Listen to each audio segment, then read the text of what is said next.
and government is very serious about this issue. And probably you know it also when you discussed with this matter with our policy makers. And from our institute, we are conducting some sorts of research works on the occurrence and distribution of tuna fishery in the Bay of Bengal. So I think in future, we will seek cooperation from the neighboring countries through BOBP about that tuna fishing and other activities also. So with these few words, I like to thank you again, and the panelists and other participants. Thank you very much. Sorry again, I have an important meeting with the secretary, sir. So it will start 10 minutes later. So I have to go attend it. Thank you very much. But my two junior colleagues, they are working on the marine fishery. They will attend the meeting on behalf of me. Thank you very much. Thank you, Dr. Yahya, and I'm fully aware like the new secretary has joined, and then the very important. Not new secretary joined. So previous person is still in our in the ministry. Okay. So okay. Probably she is not moving. So far I understand. Okay. So thank you for taking. Thank you very much. Thank you. We'll continue the discussion, and then thanks for nominating your officers to be part of this. Like now, we have Dr. R. Jayabhaskar, Director General, Fisheries Survey of India. Request you to kindly give your opening remarks, please. Good morning to everyone. Thank you, Dr. Krishnan, for giving me the opportunity. As a panelist, I'm representing Fisheries Survey of India, and the Fisheries Survey of India is the nodal agency for the IOTC and also this tuna data collection and providing everything to. We are representing country. Today we are celebrating the World Tuna Day, especially in the Bay of Bengal region. The Bay of Bengal is an important ecosystem from the biodiversity and conservation point of view, since many endangered, threatened, and protected, especially the ETP species, including sea turtles, seabirds, and marine mammals in the waters of Bay as important breeding and feeding areas. So fisheries resources in the Bay of Bengal also are sometimes unique, especially the hills of fishery of West Bengal state of India and Bangladesh. Commercial fishing industry of Bay of Bengal area provides employment and sustenance to large numbers of people. Based on a recent estimate, the total number employed in a full-term basis is in fisheries sector is nearly 1.85 million people. In addition, a large number of people are engaged in fishing as a part-time activity. The total population in the households of those engaged in fishing full-time or part-time in this area is estimated at 10 million. However, a majority of these fishermen are below poverty line. This indicates the significance in the bay in conserving the biodiversity and providing food and employment opportunity to some of the poorest citizens of this part of the globe. Bay of Bengal had a significant role in tuna fishery of the Indian Ocean, and the tuna fishing, especially by pole and lines, had been practiced for centuries in Maldives and India. It is documented that the industrial tuna fishery of the Indian Ocean started during 1950s when Japanese longliners entered the Bay of Bengal. Presently, about 1/4 of the yellowfin tuna and more than 50% of the neritic tunas are caught in the Indian Ocean is by the Bay of Bengal bordering coastal areas from the FAO Area 57. However, in the light of Indian Ocean, major tropical tuna stocks are facing major conservation challenges. As assessed by the Indian Ocean Tuna Commission, the Bay of Bengal tuna fisheries also is facing major challenges. While the major harvesters, including India, Indonesia, Maldives, and Sri Lanka, are forced to implement conservation measures, including catch reduction, the ambitious plans by the other coastal states, including Bangladesh, for developing the tuna fishery will be limited. Major tuna processing industry at the Thailand also is facing challenges due to unhealthy status of major tuna species in the Indian Ocean. It would be appropriate to note that the stringent tuna fishery management measures by the IOTC and the proposed move to shift to a quota system by the Commission, unfortunately, does not have a provision for special and differential treatment for the small-scale fishers of the region. Most of the developing or least developed coastal states of Bay of Bengal area have exploited tuna fisheries by artisanal sector using passive gears like hook and line and gill nets, sands, any mechanical means of gear operation. And hence, the hatches have been low historically. However, technological and investment capabilities helped the distant water fishing nations historically exploit the resources in the high seas as well as the EEZs of coastal states under the auspices of IOTC or in agreement with some of the coastal states, leaving disproportionately high historic hatches by them. Voluminous exploitation of these resources such as yellowfin has been possible by very large vessels aided with drifting FADs and supply vessels with capabilities of onboard processing.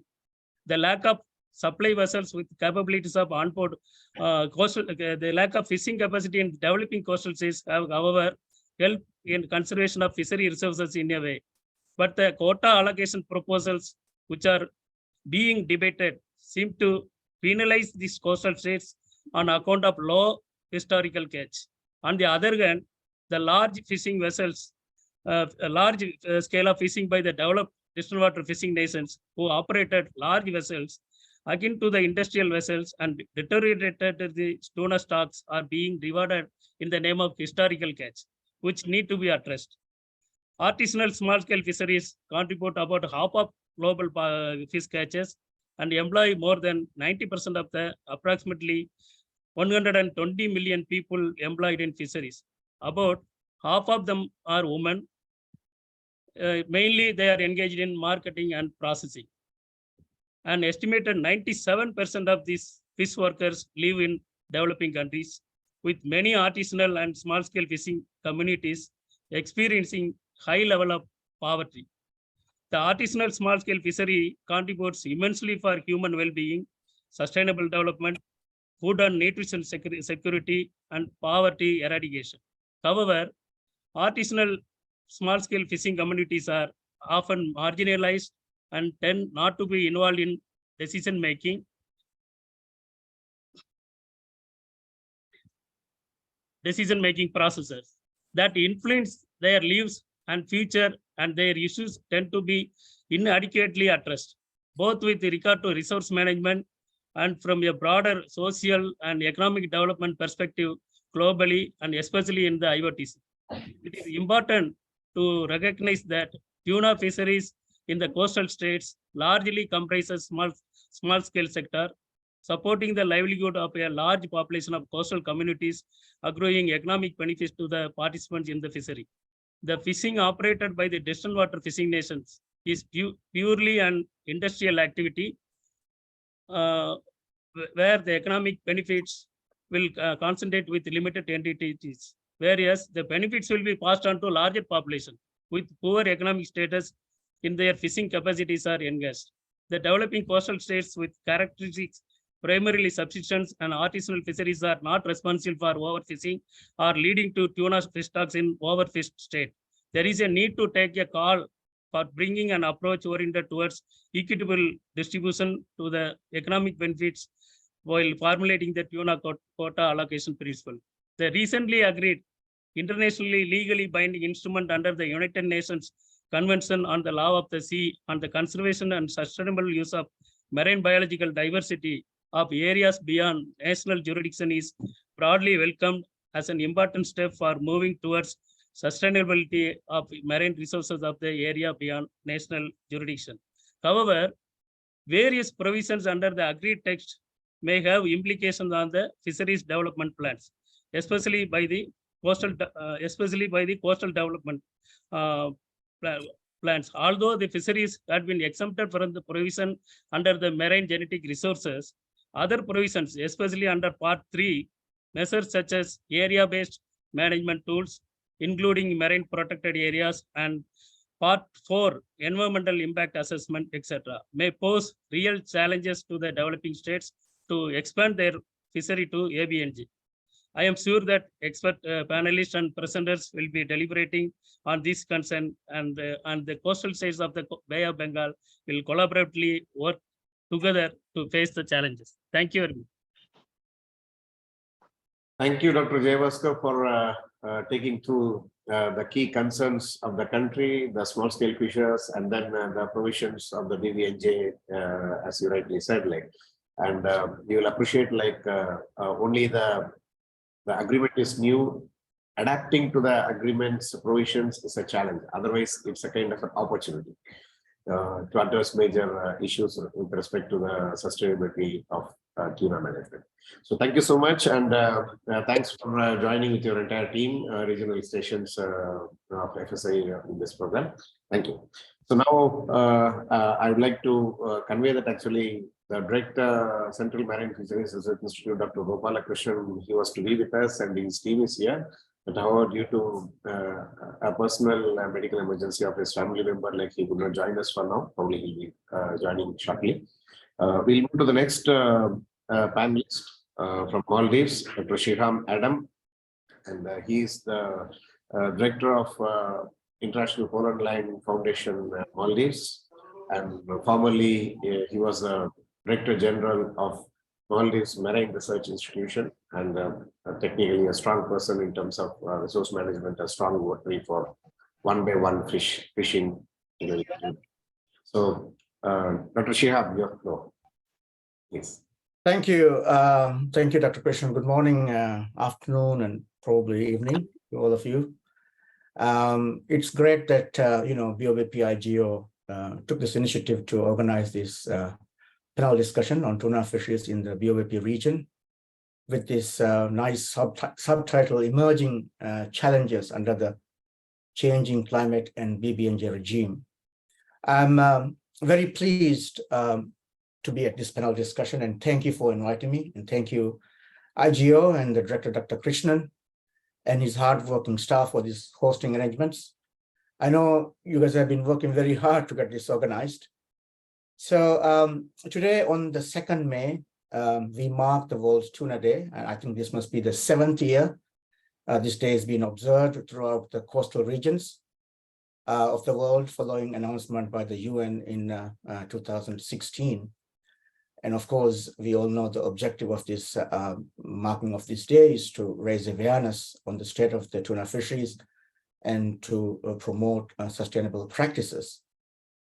As I know, I think currently close to 4.8 or 5 million tons of major commercial species are taken throughout the world, albacore, bigeye, bluefin, skipjack, and yellowfin.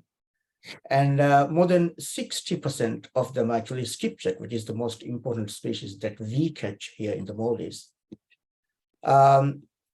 Of the total global catch, I think 30% of it are taken in the Indian Ocean, mainly skipjack, yellowfin, and bigeye, a little bit of albacore, and of course, bluefin tuna, which is under the CCSPT regime.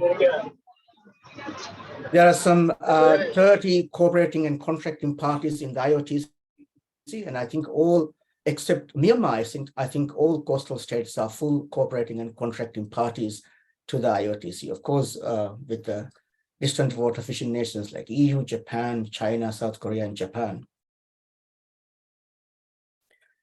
So in the Maldives, I think we cannot overstate the importance of the tuna. Tuna fishing is still the livelihood in some of the outermost islands, especially in the southern islands, southern atolls. It is also the most important visible exporter in the Maldives. I think some 90% of the total exports in the Maldives are tuna. I think currently declaring about $160 to $170 million per year. And they are also an important food security because of the 150,000 tons of tuna that we catch, about 40,000 tons are consumed locally. I think about 140 to 150 kilograms of tuna consumed per person per year. Probably we would be the most important tuna consumers in the world, actually. Coming back to history, I would say, Maldives has a very long history of tuna fishing, and it's deeply rooted in our culture and tradition. And And the famous traveler Ibn Battuta, first detailed, gives a very nice account of the fishing in the Maldives in 1343 and 1346, about some 700 years ago. And it's exactly the same, although obviously the method remains the same, but obviously it has gone a lot of improvements in efficiency. In Maldives, tuna is also very special in the sense that in our language, mas in Divehi actually means, it refers to fish, but it implicitly means skipjack, because it was so important for the Maldives. So, and prior to the inception of tourism in the 1970s, tuna is the most important fish, and they don't bother even, fishing for reef fishes. So it's extremely important for the Maldives. And of course, with the tourism and other developments that followed, mainly, the mechanization of the vessels, we kind of expanded our fisheries from a mere 35,000 tons in 1970s to currently 130,000 tons of tuna per year.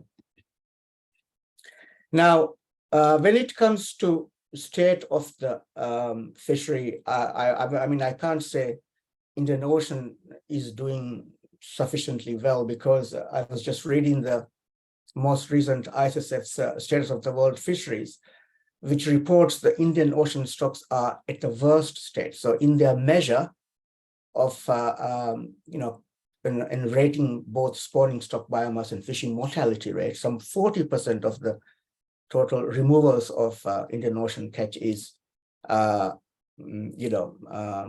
considered as exploited, or the abundance is not in a good state. So unfortunately, we don't have an effective management, as the director just earlier mentioned.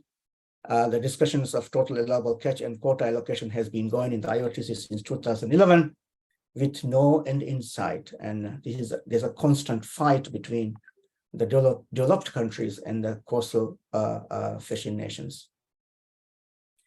Some 40% of the catch is actually taken by the industrial percent fisheries specifically. And they deploy literally thousands of drift and fats, which has greatly improved their efficiency. And these drift and fats attract large numbers of juveniles and unwanted species with their scoop. And I'm sure if you have been following the popular press, at least popular tuna press, you will know that there is a massive dialogue going on about EU's percent fleet contributing to the current depletion of yellowfin and big eye, and also skipjack. In terms of climate, I would say there's little specific information, but I think work done in the IOTC definitely shows that there is tunas are extremely sensitive to major changes in climate, like thermocline depth and all those things. So I think in that area, we would need to do more research in the Indian Ocean. I would stop at that. Thank you, Dr. Krishnan. Thank you, Dr. Shihab, for giving a brief overview about the concerns of Maldives and giving a status, and then the issues probably that we'll be discussing in length in the panel discussion. There is, as the speakers make the presentation, rightly you have flagged certain points that they should be dwelling upon. Thank you so much. I recognize like you are not well, had a very, very extensive travel for the last one full week. Thanks for joining, and then kindly stay along, and then your probing questions will be very useful after the presentation as well. Thank you. So now I request our panelists from Sri Lanka, Dr. MSJ Vijayaratne. He is a renowned scientist in fisheries, having worked for over 30 years, a former vice chancellor, and currently he is chairman of NARA, the National Aquatic Resources Research and Development Agency, with its headquarters in Colombo, the Apex Research Organization in Sri Lanka. Please, sir. Thank you, Dr. Krishnan, for giving me this opportunity. Good morning, everybody. Now, when we talk about our Indian Ocean tuna fishery, with global warming, with climate change, the migratory routes will change. These fish will move to areas they prefer. then what will happen to our country, especially in these tropical areas like Sri Lanka, Maldives? The thing is that our fishermen have to spend more time in catching these fish. Then when our fishermen spend more time, then there is another issue. That is the quality of fish will be reduced. So what our people do is when they see these fish, they catch them. They spend a lot of time for about 40 days in the sea. So when they come back, some of the fish are about 40 days after catching. So quality has decreased. So that is a great issue, the quality loss of our fish. So we have to think about that also. And because most of our fishermen, they don't have this freezing facility. What they do is just chilling. So we have to make sure that we have to strengthen our fishing craft and also improve the catching efficiency. The other thing what I see is that IUU fishing in our region. So we have to take measures regarding IUU fishing also. That is another important thing. Then for that, we need regional management plans, and we have to review the existing acts, laws, and regulations.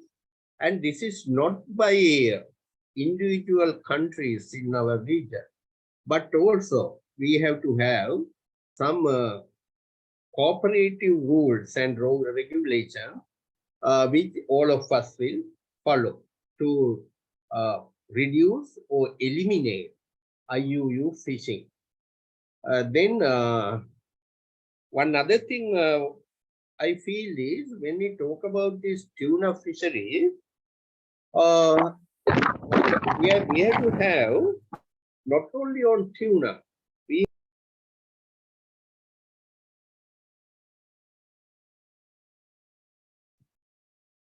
So you got muted. Kindly unmute. Sorry.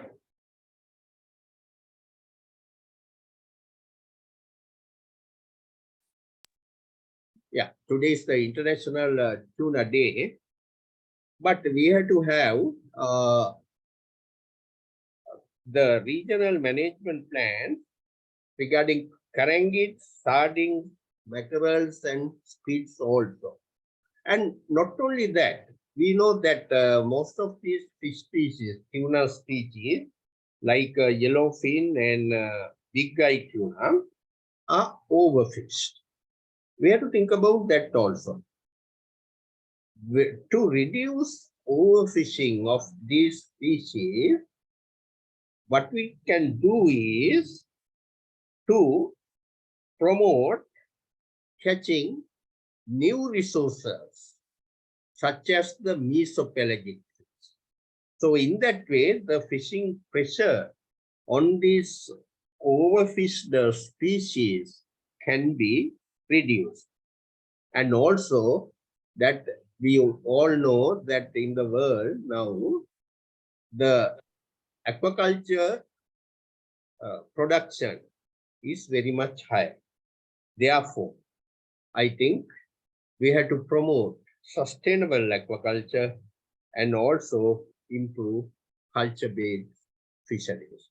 So by that way, we can reduce the fishing pressure on these tuna species and the overfishing can be reduced.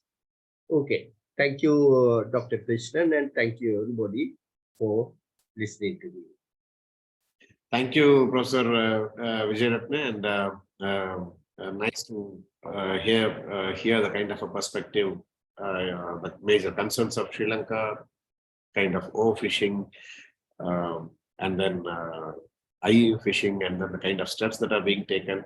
And anyhow, with this, we have the stage set for the next part of our panel discussion. Our panelists have shared their opening remarks, and they'll be with us through. And once our lead speakers make their detailed presentation, then we'll be having the interaction wherein the panelists will be again interacting with the speakers as well.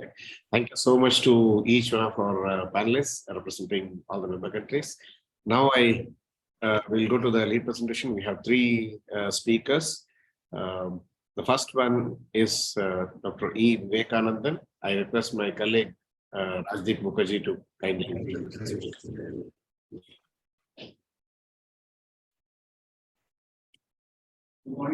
Good morning, everyone.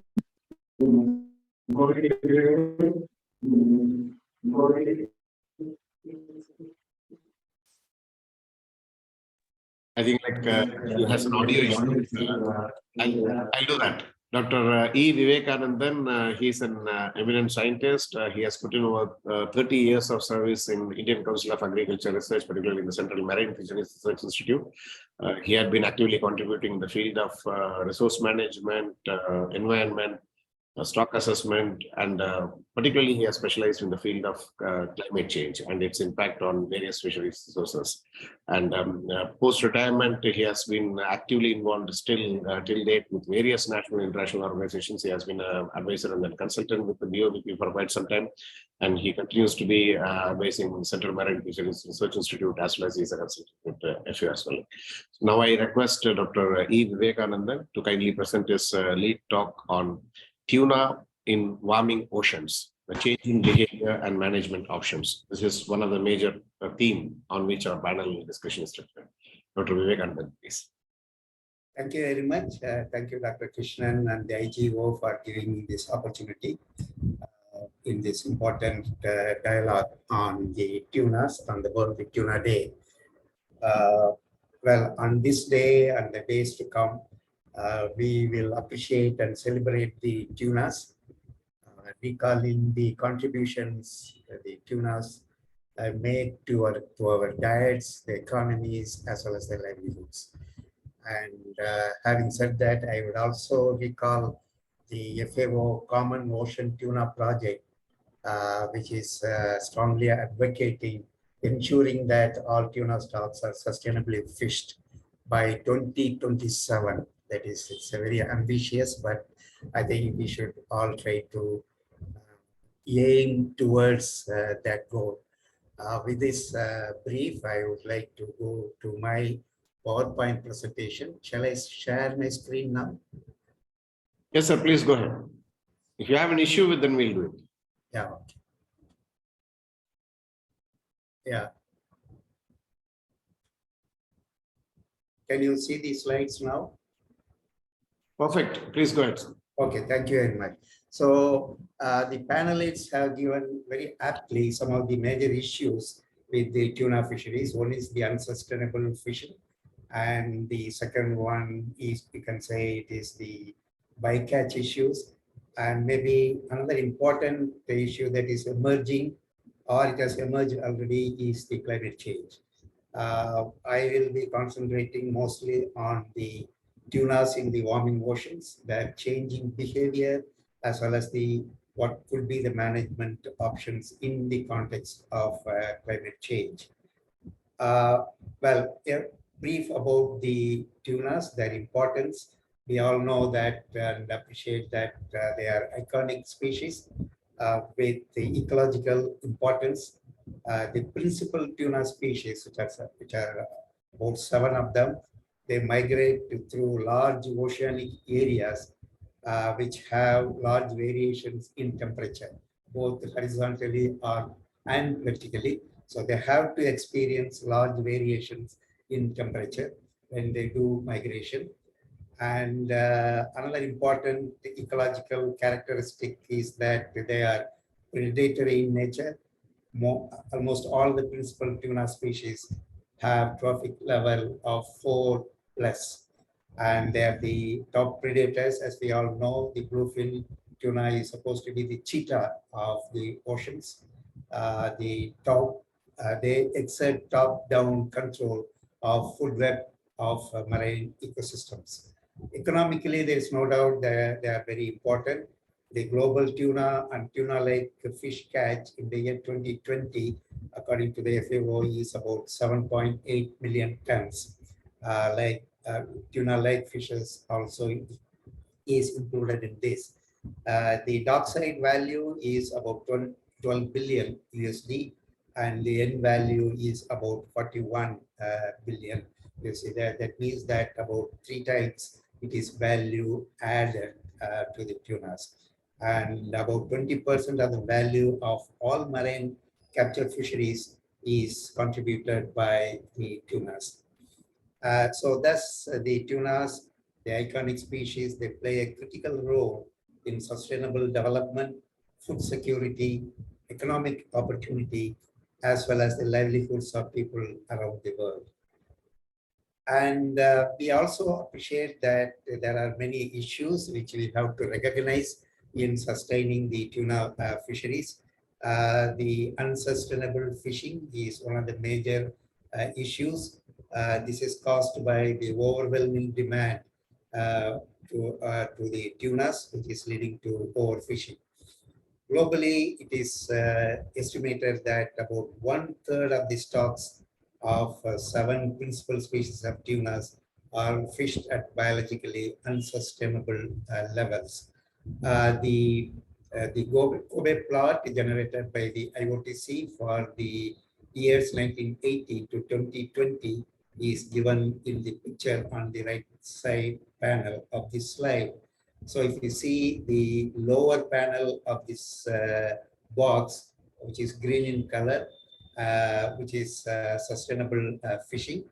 So right, the line indicates how the tuna fish stocks status is moving towards the red zone, which is the overfish status over the years. So from the year 1980 up to about 2005, when this is the example of yellowfin tuna, was in the green zone, it has moved to, in the last 5 or 6 years, it has moved towards the red zone, that is the overfished zone in the last 5 or 6 years in the Indian Ocean.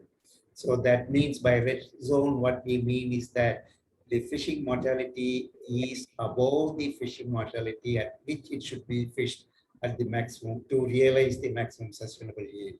So that means that yellowfin tuna has already reached the overfished status in the last 5 or 6 years, which is a cause for concern. Then the other issue is the bycatch, which is also again a part of the unsustainable fishing activity.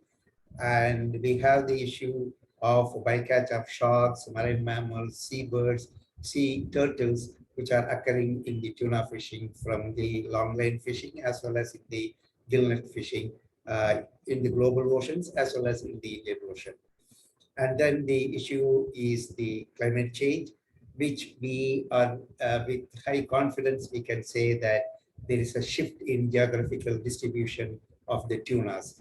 As Dr. Shira Madam was mentioning earlier, we are still not very sure what are the major impacts of climate change on the tunas, particularly in the Indian Ocean as well as the Bay of Bengal. So there are a lot of researchable issues are there to identify the causes and also to develop adaptation options for the tuna fishery. Well, coming to the World Tuna Day 2023, the theme this year is Yes, We Can, which means that we can still, it's a giving a positive note that we can sustain the tuna fisheries. I'm not sure whether it is possible by 2027 as envisaged by the FAO, but yes, we can do that. So we can do that by raising awareness to end overfishing and ensuring supplies for the future, reducing bycatch of sharks, marine mammals, seabirds, turtles, and also other marine organisms which are captured accidentally in tuna fishing, and then understanding and reducing the impact of climate change. So the message here is that the tuna fisheries need robust management and effective enforcement of management measures. Coming to the ocean warming, which is I have used it interchangeably with climate change, which is not correct. I'm aware of that, but I will be focusing more on ocean warming, about which we have some information, at least to decipher the impact of climate change. So the aquatic systems that sustain fisheries are undergoing significant changes as a result of global warming and climate change. And the projections that are available indicate that these challenges will become prominent in the future years. So there is a need to address the issue of climate change, not only with relevance to tuna fisheries, but for the other fisheries as well. Now, if we want to know the impact of climate change on the tuna fisheries or on the tuna stocks, we have to know about the life history traits of the tunas. Are the life history traits of the tunas, are they strength or the weakness in the context of climate change? If they are strength, that means that they will be able to adapt better to climate change. And if there are weakness in the traits, then it's going to be a major challenge to adapt to climate change. And so I would also like to say that in addition to considering the life history traits, we also have to consider this along with fishing impacts. That means that we have to consider the impact of climate change in addition to the impact or along with the impact of fishing activities are also the negative aspects of fishing activities. So if you want to know about the traits of the tunas, I would like to flag two major traits which will be impacted by climate change. The first one, as I have shown in this slide, is the distribution and the migration. So if you see the distribution, the tunas are widely distributed. They are distributed in the tropical, subtropical, temperate waters, but with temperature preferences. If you see the left-hand side, the top panel, it shows the distribution pattern of the yellowfin tuna in the global oceans. This is taken from the source is the fish base. So you can see the red patch, the red stripe is the distribution of yellowfin tuna, in which we can see the large oceanic areas in the tropical, subtropical, and temperate waters are covered by the yellowfin tuna. You will see similar map if you plot for the other principal species as well. But at the same time, there are temperature preferences. For example, the horizontal and vertical migration of the tunas is driven by optimal temperature window, which is shown in the picture in the lower panel on the left-hand side. We can see that the oceanic tuna, there are neritic tunas like the long-tailed tuna and several other species which are restricted to the neritic areas.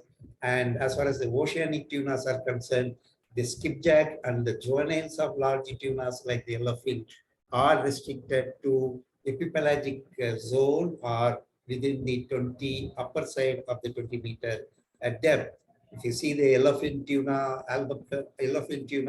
albacore, and the big-eye tuna, it is most of them are below the 20-meter, and albacore and big-eye tuna are still very much lesser in the deeper waters of below the 20-meter.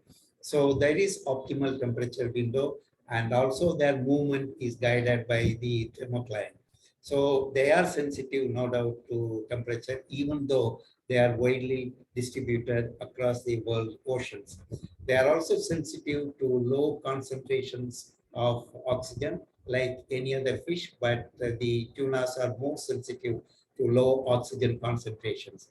So we also have to consider this life history traits along with the fishing impacts. So if you see the wide distribution of tunas, they are exposed to fishing by a large number of countries.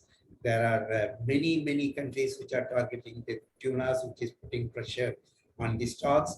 And the horizontal and vertical distribution is by that they are exposed to fishing by a large number of fishing methods, like the like the line fishing, like the gill net fishing, and also even by the trawlers also. I think that because at a different depth zone also they are exploited.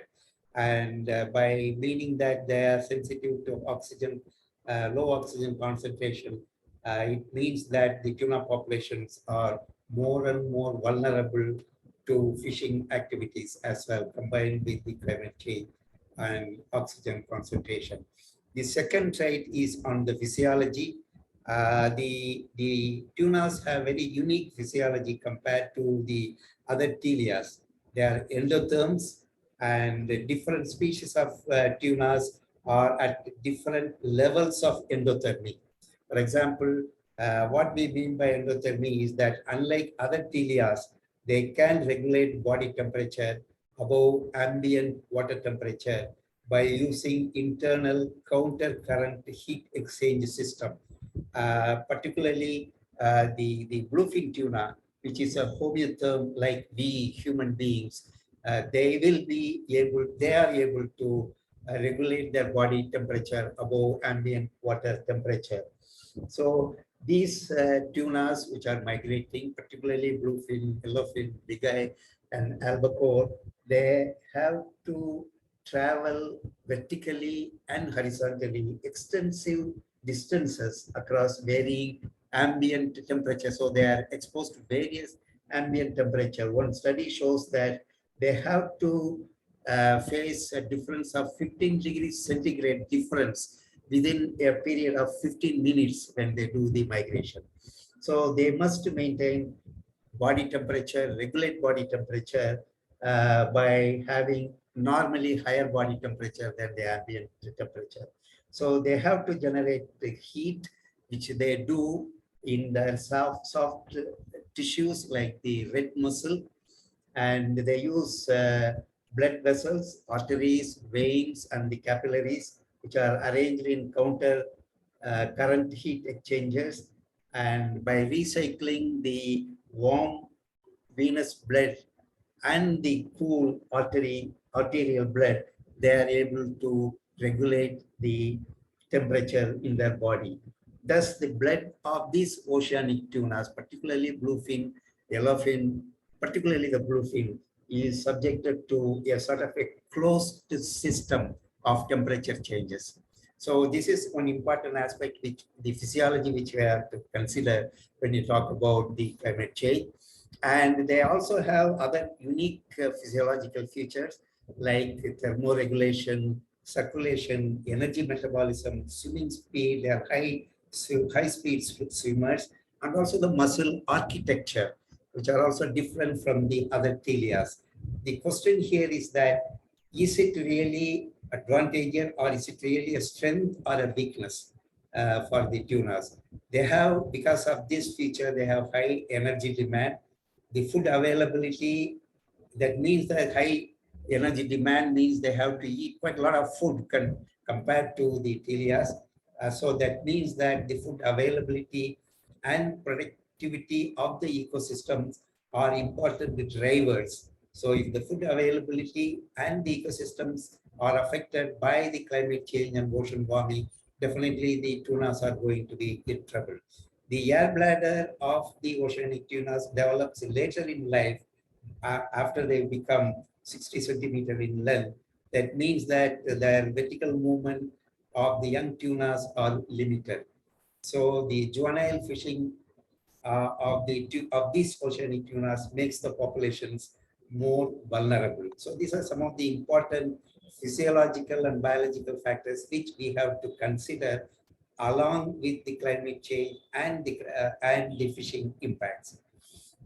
I'm just giving an idea of the temperature range, the tolerance range of the major species of the tunas. I will take the example of the yellowfin tuna. The temperature range is quite vast. That is, it can be able to tolerate temperature from 7 to 31 degrees centigrade. But there is an optimum temperature of 28.1 degrees centigrade. And in Bay of Bengal program, the INCOIS, CMFRI, and FSI have done tagging as well as remote sensed data they have collected, and they have found out that in the Bay of Bengal, the optimum sea surface temperature is 25 to 29 degrees centigrade. That is, at this temperature range, the yellowfin tuna spends most of its time. So this is the optimal temperature window as far as yellowfin tuna is concerned in the Bay of Bengal region. So what happens when they move out of the optimum temperature window? They will be able to tolerate the temperature. They will be able to survive. But there are a lot of other physiological and biological implications. So if the sea surface temperature is plus or minus 1 degree centigrade from the optimum, there is loss of larvae. The graph on the right, the middle shows that with sea surface temperature ranging from 20 to 40 degrees in the x-axis, the y-axis gives the effect on larval density on a logarithmic scale. So here the dark line, the parabolic line, shows that the optimum temperature for the yellowfin is about 28 degrees centigrade. In that temperature, the larval density is quite high, and below and above that optimal temperature, then there is a decline in the larvae abundance. So, and then the right side panel gives you the minimum the oxygen concentration that is required.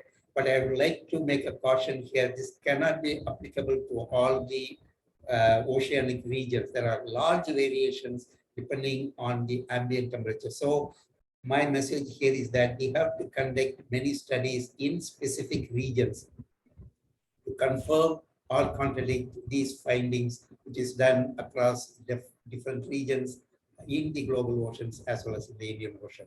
So this charts give the pathway how the climate change is impacting the tuna populations from the atmosphere to the oceans to the tunas. The GHG accumulation happens in the atmosphere. It causes global warming, which also causes seawater anomalies. Seawater is, temperature is increasing. The seawater temperature, there's a change in the surface, subsurface waters, and also in the depth of the thermocline. So, and also not only GHG accumulation, but also El Nino, La Nina, as well as Indian Ocean dipole events also cause seawater anomalies. And this seawater temperature anomalies is causing cascading effect like oxygen reduction in seawater, expansion of oxygen minimum zone, changes in ocean current and stratification. And also another parallel event that is happening is reduction in the pH or the ocean acidification.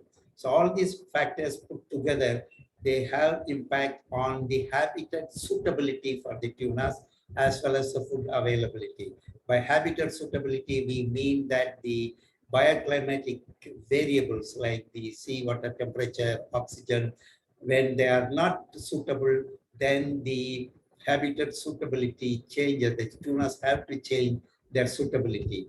And this have greater impact on the tunas, on the dispersal of the larvae, distribution of the adults, physiological performances, as I mentioned earlier, as well as the changes in biomass and the recruitment of the larvae to the fishery. And then what are the changes in the biomass and recruitment? How the distribution changes? Here we find that the tunas and also many other species of fishes, apart from the tunas, are moving towards the higher latitudes. The central white line is the equatorial line, and the red patch is the red strip is the tropical and subtropical waters. What we find is that from the equatorial region, on both the northern latitudes and the southern latitudes, the tuna try to move away from the equator towards the higher latitudes. So there is also an estimation which says that in the northern latitudes, the tuna move about 6.5 kilometers per decade, and in the southern latitudes, about 5.5 kilometers per decade in southern latitudes. But what will happen in landlocked places like the Bay of Bengal and the Arabian Sea, we are still yet to find an answer. We are not quite clear. We do not know what exactly is going to happen. So there is a responsibility for the researchers to find answers to these questions. There are plenty of questions which we can ask, which I will come a little later. And as far as the changes in the global tuna habitats and biomass, there are a lot of projections and there are a lot of limitations and uncertainties in these projections. But generally what we observe is that there is a decrease in ecosystem productivity, as well as there is a decrease in body size of tunas, what we call the tropicalization of fish body size that happens in the tuna. There are a few evidences elsewhere in the global oceans. I'm just giving you an example of the changes that may happen as well as in the habitats, as well as in the biomass of the oceanic tunas. I have taken the source is beauty of 2017. The skipjack tuna, if you take, there is a decrease in habitat suitability. That means that in the equatorial regions, within the equatorial regions, there is going to be decrease in the habitat suitability. But beyond 10° north and 10° south, there could be an increase in suitability of the skipjack tuna. And this is in the year 2050 based on the RCP scenario 4.5. In 2095, there's a strong decrease near the equator, and also decrease in the northern Indian Ocean. And if you take the biomass chain, there is a good news here is that the skipjack tuna is likely to increase in biomass, but they will be displaced to the higher latitudes. And in 2095, on the other hand, there will be strong decrease. So similarly for the yellowfin, there is a spawning impact, spawning temperature. Draw your attention, so like kindly time select. Oh, okay. Yeah, it's going to exceed. So similarly, there are different types of, the changes that is happening, impact that is happening. So this has been recognized in the IPCC report. IPCC says that climate change is causing redistribution of marine fish stocks with high confidence, increasing risk of conflicts among fisheries, and negatively affecting equitable distribution of food provisioning services as fish stocks shift from lower to higher latitude regions, and increasing the need for climate-informed transboundary management and cooperation. And IOTC also has recognized this in their 23rd session of Working Party on tropical tunas, like changes in ocean temperatures could have direct impacts on tuna spatial distributions and stock dynamics. They have given 6 clear points on which the IOTC will be acting upon on the tuna stocks in the context of climate change. As far as the Bay of Bengal is concerned, the Bay of Bengal also, we know the changing climate. There are information pouring in on the Bay of Bengal also on the increase in sea surface temperature, reduction in the dissolved oxygen concentration, pH reduction, sea level rise, as well as the cyclonic storms. So, but there are a lot of questions on the Bay of Bengal. We are still short of many types of data as far as the climate change is concerned and its impact on the fish stocks are concerned. So what is the spatial seasonal catch? Basic data requirement is there on the tunas. What is the gear that are targeting?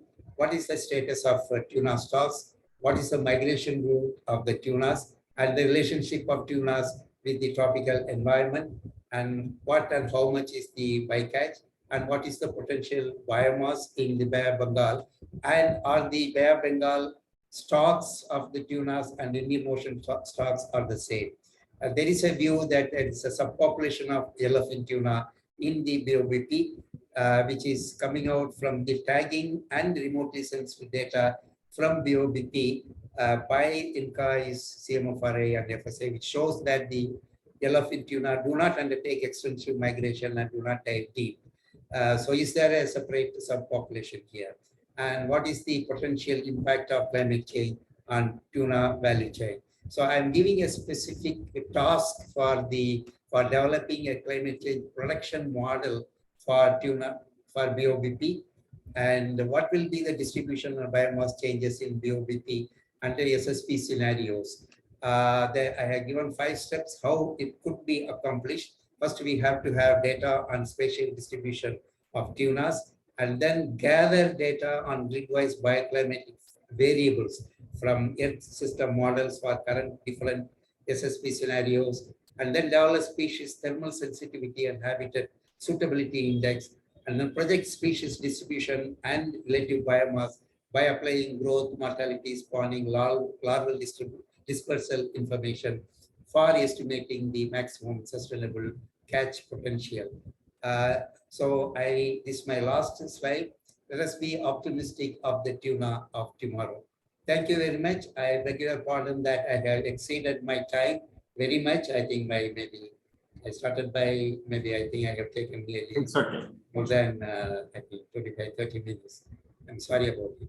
Thank you very much for your listening. Perfectly fine, Sulek, and thanks for making such an interesting presentation on a topic on which the studies are quite less, and there are very few experts, and we have more opinion than evidence. So that itself, as you rightly flagged at the end, to manage the resources effectively, there are many research gaps, and you nicely flagged those questions. With the team of people representing different strata in the government and then researchers and academics, suddenly we will be able to take it forward. And particularly the kind of questions related to the distribution, the resources are moving to the temperate water, so that is towards north and south, either way. This poses a very unique, interesting question to a region like Bay of Bengal, say the resources from the south, if they move. Does it mean there will be Bangladesh is going to have more resources closer to along its coast? So we may have to do kind of intense studies in the region, and certainly this is one way forward. And then thanks for sharing a kind of a roadmap, a comprehensive roadmap, step-by-step approach that the region should be taking care of. And certainly BOBP will take interest and then master programs like how to take this into an operational program that is to come. Thank you so much. So now we'll move on to the next important theme, and then that is on BBNJ. We have 2 speakers to address on that.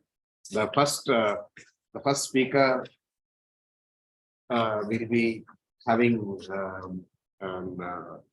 Dr. May Nightingale, and all of you will be aware, she has been with IUCN for more than 2 decades.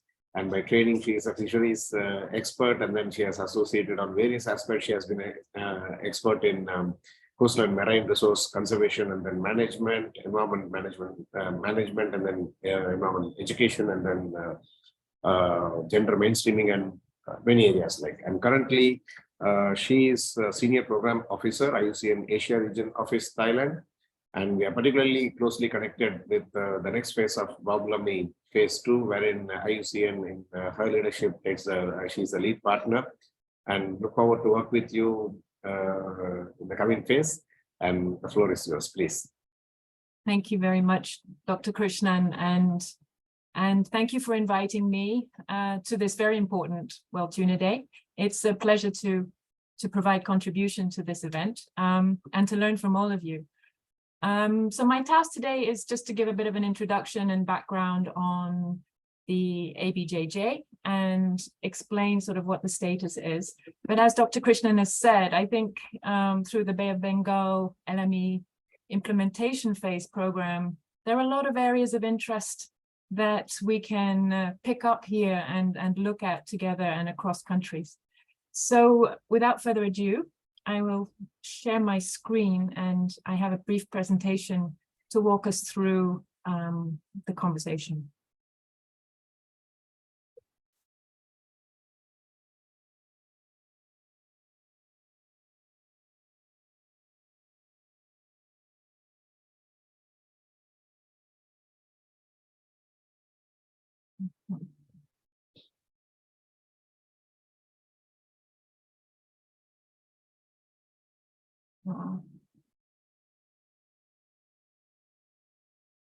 Sorry, just trying to figure out how to put it on Slideshow mode, yeah.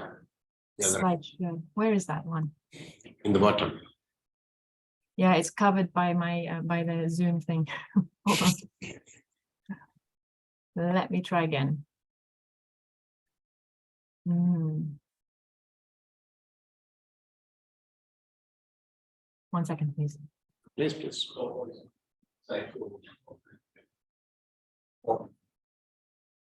Has it worked now? No, not, you haven't shared, I suppose. You can share your screen.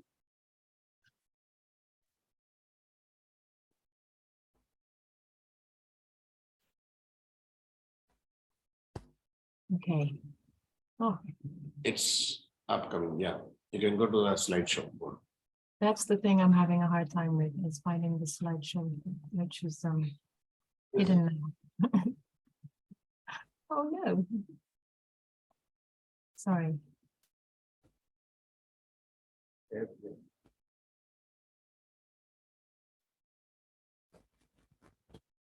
Yeah, you can take the from beginning. This First- one. Yeah. Okay, sorry guys, I'm sorry about that. And let me just remove this for a second.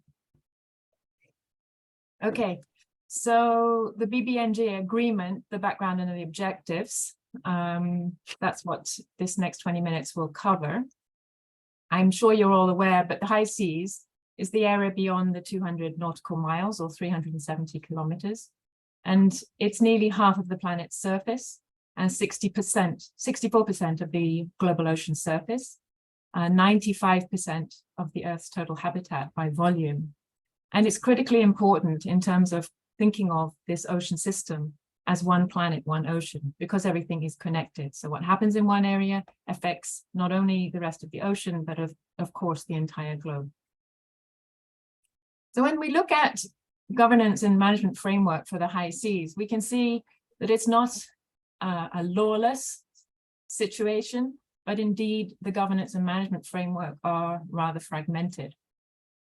Under UNCLOS, of course, we have, so this is a summary of the different policies in place and UN organizations involved. Under UNCLOS, the UN Convention on the Law of the Sea, we have the Part 11 agreement, which relates to mining, and the International Seabed Authority taking the lead on that.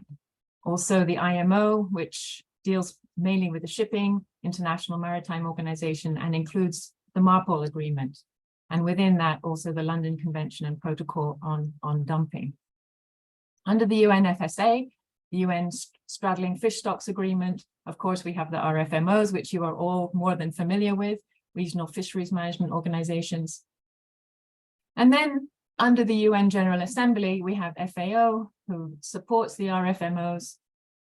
We have under UNEP, the Convention on Migratory Species, the CBD, Convention on Biological Diversity, critically important interest here, the regional, global framework and Target 3, which was announced in December. We'll talk more about that. And the RSCs, the Regional Seas Conventions. The Regional Seas Conventions and Action Plans provide the intergovernmental framework to address degradation of the oceans and seas at the regional level. And we have two in this region, the East Asian Seas and the South Asian Seas. And the regional priorities are currently around the provision of MEAs and the UNEA resolutions, and most recently, as I've mentioned, the 2030 agenda and the 30 by 30 interests. We also have under the UN General Assembly, the UNESCO that works on education, science and culture, the IOC within that, and the World Heritage Convention, World Heritage sites. Now, separately, we also have the International Whaling Commission, which is an autonomous organization, and the CITES Convention on International Trade of Endangered Species, which is also autonomous. So this is the overview for the governance arrangements relating to the high seas at present. Quite comprehensive, but not particularly joined up. I just walk you through the BBNJ, Biodiversity Beyond National Jurisdictions, time frame for developing the treaty. It's been a very long process, as Dr. Krishnan has just mentioned. In fact, the UN BBNJ process under UNCLOS has taken almost 20 years. But if I can just point out from this complex time frame some of the key stages in the event, the UN Working Group, or PrepCom, Preparatory Committee, was established there in 2016 and 2017 and oversaw the organization of 4 PrepComs held to elaborate the elements of the new treaty, the actual wording of the treaty. Then on 24th of December 2017, the UN General Assembly adopts the modalities resolution for the IGC, the Inter-Governmental Conference process. And this started the BBNJ process for official negotiations for the development of the legally binding treaty. Unfortunately, COVID had a delaying impact on this process, and IGC4 was delayed twice or postponed twice. But then in August 2022, the IGC5 happened, made immense progress, but still lacked a little bit of time to conclude the actual wording. So this was resumed in February the 20th and the 3rd of March 2023. And finally, the states agreed on the final text for the BBNJ treaty. So IUCN's role in the development process has been to provide commentaries and multimedia stories, policy briefs to specific stakeholders to engage in the process, also involved in the building the ambitions for new High Seas Treaty 4, and a number of peer-reviewed scientific publications, so providing also that scientific underpinning to the conversations in the development of the treaty itself. The IUCN delegation works in organizational structure looks like this. We have a whole team at the IUCN headquarters level in Gland who are supporting and leading the representation of IUCN at the global level discussions, but we're working very closely with the commissions, the World Commission on Protected Areas and the World Commission on Environmental Law and the CEM. Now I have a 6-minute video that we could look at, but if it's okay, Dr. Krishnan, we can just postpone that for the end. If we have time permitting, which is a little bit of a summary of the process and IUCN's role in it. But I will skip over this in the interest of time. And anyway, the main information is covered in this presentation. So what does the content, the elements of the treaty look like at this point in time? We have 4 key elements or areas. The first, area-based management tools, including marine protected areas. The second, environmental impact assessment and strategic environmental assessment approaches. The third, marine genetic resources, including access and benefit sharing. So this is an agreement that is waiting to be negotiated in terms of genetic resources to be discovered. And then the capacity building and technology transfer. But cross-cutting across these issues, of course, is the interest in the CBD. And as I alluded to earlier, the objective 30 by 30 and the global biodiversity framework, because it is seen as really critical that putting areas under protection in the high seas will be quite an important aspect of meeting this 30 by 30 agenda, this ambition to protect and conserve 30% of the marine environment. So the key outcomes of the High Seas Treaty are as follows: the establishment of MPAs and other area-based management tools in the ABNJ, posed by states individually or collectively, assessment of scientific and technical bodies and publication consultations, and then opt-out procedures are included. Another second outcome, strengthening of the environmental impact assessment provisions in UNCLOS, and clear processes for requiring stakeholder consultations and involvement in the process itself of scientific and technical body. Much greater oversight and involvement from states is also the ambition. And the inclusion of the possibility of SEA, strategic environmental assessments, in the discussions. On marine genetic resources, these are recognized as common heritage of humankind.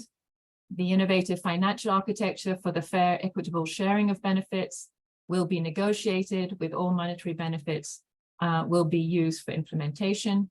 Implementation of this part to be guided by future decisions of CBD and on DSI. Then we have the capacity building and transfer of marine technology, which underpins all sections of the treaty. It's cross-cutting in a way.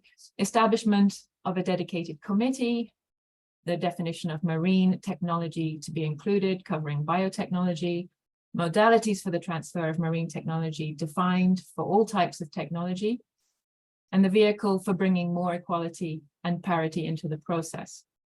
The idea is to promote cooperation and coordination, and not to undermine other bodies and their existing mandates in any way. And the emergence of measures are in response to human-included threats in relation to marine pollution, oil spills, and climate change. So I've taken out the sort of clauses within the agreement, the treaty, that relate to fisheries, and the relationship between RFMOs and the BBNJ agreement. So this is just one quick slide to bring our focus onto this topic today. So Article 8.2 on fish and fisheries are excluded from the marine genetic resource chapter. So fish are taken as part of fishing effort would not be subject to access and benefit sharing schemes set up for marine genetic resources. The BBNJ parties intend to propose an MPA, are obliged to collaborate and consult with relevant RFMOs as they develop the MPA. This is Article 17.2 on marine protected areas. The relevant RFMOs that might be affected by a BBNJ MPA would need to be consulted as part of the consultation process, as outlined in Article 18.2b, and provide input, including on any associated management measures proposed. Where measures fall within competence of an RFMO, the BBNJ COP may recommend measures to be promoted for adoption within the RFMO by states that are party to both BBNJ and RFMO. That's outlined in Article 19.1c. And RFMOs will be invited to provide information about how they have implemented any measures that they, the RFMO, have adopted to achieve the objectives of the BBNJ MPA. And this is outlined in Article 21.2. And other aspects of the relationship remain unclear at this point in time, and they will need to be defined at the first COP of the BBNJ agreement once it is in force. So it's not suggesting that everything has been ironed out at this point. The details and the importance of engaging in the process is absolutely critical. So here's just the last slide on the next steps in relation to the treaty and how to fast track the implementation of the agreement. The formal adoption has not yet happened. It's anticipated to happen on the 19th of June, 2023. There is a necessity for 60 states to ratify the agreement in order for it to enter into force. And then very quickly, the initial work is around bringing the agreement into force, raising the awareness, the political will, promoting the ratification, and developing capacity and science and technology to be part of this process, and the technical assistance resources. In relation to building up the institutional mechanism, which will be essential for driving the treaty's implementation, we have some key activities preparing the commission, scientific and technical advice, perhaps most critical, identifying the financing for the mechanism to drive the process, establishing the clearinghouse mechanism, implementation and compliance processes, capacity building and technology transfer, and this access and benefit sharing mechanism. There are a number of aspects where this has been highlighted in the wording of the treaty and the mechanisms to ensure that that happens. And then finally, developing capacity, science and technology, the key role of the mechanism. We have the capacity needs assessments from local to global, the preparation of MPAs and other area-based management tools, including fisheries area-based management tools, of course, preparing for the EIA objectives, environmental impact assessments, and building capacity to deliver on that, and sharing conservation benefits of the MGRs, and then advancing marine science. This is information I've taken from the WCPA lead on the treaty.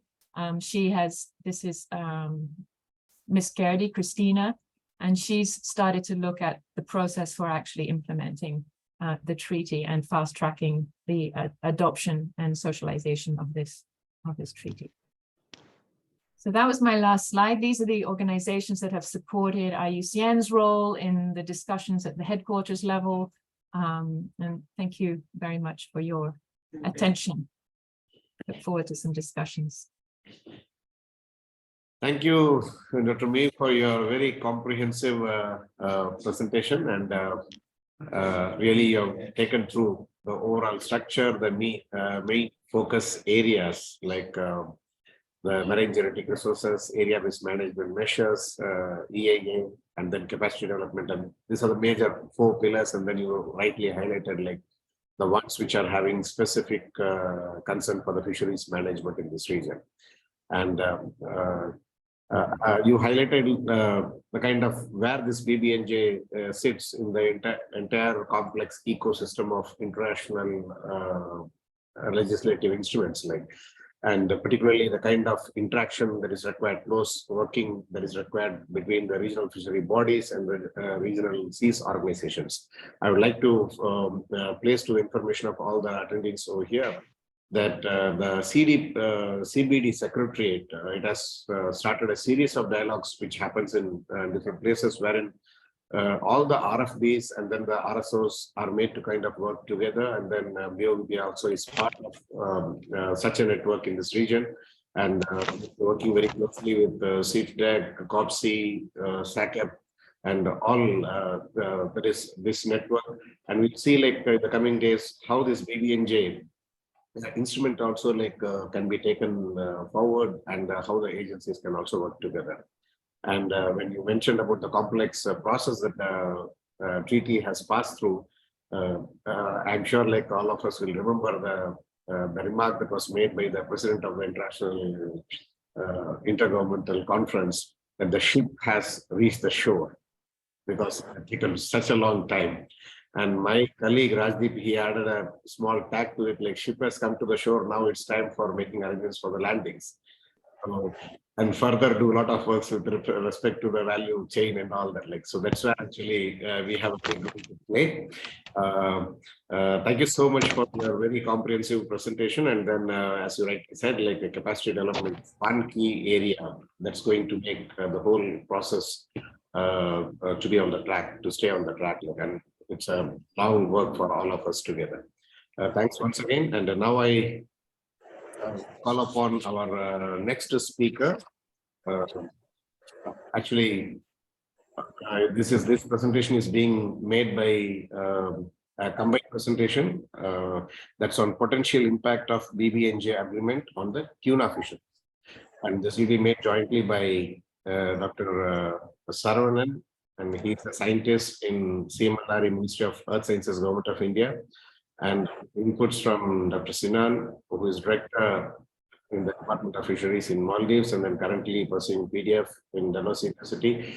And both of them have been very actively associated with this entire negotiation process from the respective countries, from India as well as from Maldives. And almost we were about to have the inputs from, I was in conversation with the legal officers who represented from the Ministry of External Affairs in India and the Ministry of Foreign Affairs in Sri Lanka. Unfortunately, because of their time, they could not join, but certainly we'll be having some sequel of discussion with all these country representatives and then the legal luminaries who have been negotiating this agreement, and then see how best we can provide inputs to the respective governments. So now, without taking much ado, like I request Dr. Saravanan to kindly make his presentation, and your co-speaker, Dr. Sinan, is also there in the session. Yeah. Yeah, thank you, Dr. Krishnan, and good morning to all the actually eminent participant and as well as the speaker who have actually spoken before me. Let me actually share my presentation.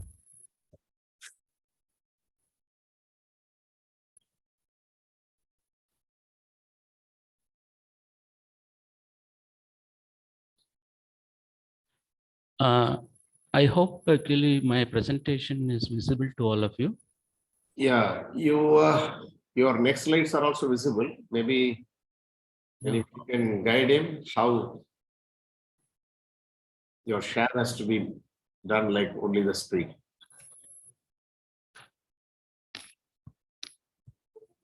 How is it now? Actually, has it come right? Still it is.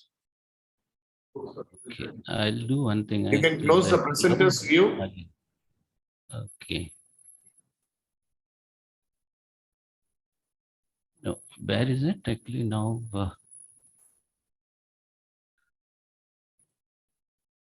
How is it now? Still the same. Fine. Now fine. Okay, I think, thank you. No, my presentation would be a kind of an extension to what actually already spoken by Dr. Mave, although the title of actually my presentation says potential impact of BBNJ agreement on tuna fishery.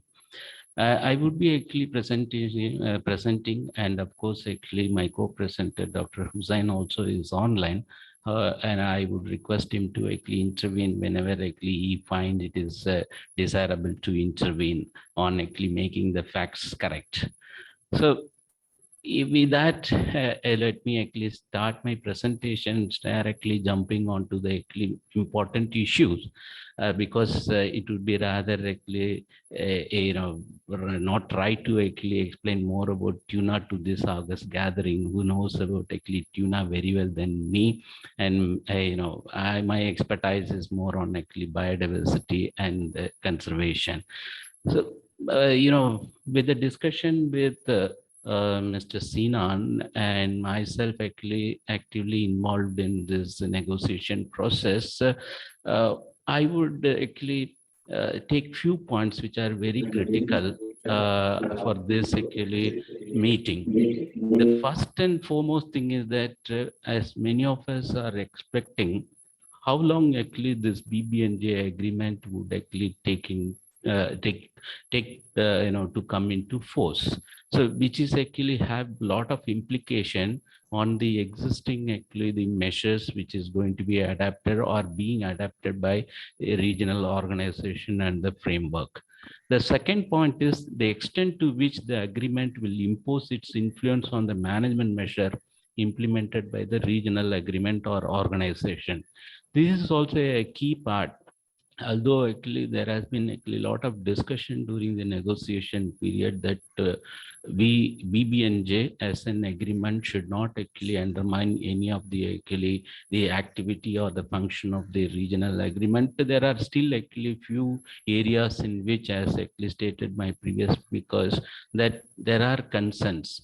So the impact of actually the BBNJ agreement will have actually some actually problems with the implementation of the regional agreement, which I will be actually addressing in the forthcoming slides. The third point is the measure of regional body which has negatively impacted marine biodiversity, but not the species manage them. Which one will prevail over? In fact, actually on that particular aspect, there were no clarity. And of course, as actually my previous speaker again have suggested, that will be addressed during the COP, which is going to actually happen after this BBNJ agreement came into force. The fourth and the important point is, if the research on genetic resources of fish done by regional organization leads to commercial utilization, how the benefit sharing would be initiated. So this is also one of the actually key aspect, perhaps actually not things has been actually dealt very clearly as to answer this question. The fifth point is, parties not joining the BBNJ but remains as a party to regional agreement. This has been actually going on rounds and rounds during the negotiation time, that a party which is part of the regional agreement and not part of the BBNJ can still actually influence and actually hold certain decision at the regional agreement, whereas actually in the BBNJ agreement there is a clear actually decision making process has been established. So depending on their interest and national views, they can actually play a role by being part of regional agreement and also not being part of the global agreement like BBNJ. Then the sixth point, regional body with the relevant competency cannot bring consensus agreement when the same is possible procedurally with the BBNJ. So this is also actually something connected to the point number actually 5. So where there somebody can also actually pull having a consensus on actually certain agreements or otherwise actually a decision making process on MPA. So with this actually 6 question in mind, I would actually highlight the point which are, or otherwise I would say the provisions which are there in the BBNJ, which can help to address some of this actually question, but however they are not actually a foolproof actually the provisions, but still actually a lot of work needs to be done to address all these questions clearly. See, I would not actually say that actually the negotiation of BBNJ has kept a distance from actually addressing all the questions of actually fishery. Rather, actually, we have been focusing on actually as to how actually coordinate and cooperate with the IFB's instrument framework and bodies, which are actually functioning at different parts of the actually world ocean, and they are managing different resources. So we have been actually focusing, the negotiators are more focused on actually how this actually interlinkage can be established rather than actually distancing themselves from the fisheries issue. This is actually, has come from the basic fact that the resolution of UNGA 72 and 249 has stated very clearly, while actually giving the mandate to IGC and PREPCOM, that the process of this BBNJ and results should not undermine the existing relevant legal instrument and framework and relevant global and regional sectoral body. This particular actually mandate has kept the negotiator think as the issues of actually regional bodies and regional framework that includes actually the fishery management body is something to be actually taken as it is, and they should not actually enter into their realm of work. So, this is to be actually kept in mind, because this has actually shaped up the entire negotiation processes, while leaving certain actually important fisheries issues not to be addressed and leaving those issues to be addressed by this regional body themselves. So I would actually go by one actually how this actually the interplay has actually played out on actually various aspects of actually the scope. Say for example, on the scope and the consistency on implementation and cooperation and coordination and complements and support, especially on the capacity building and obligation of the parties, how they should actually go ahead.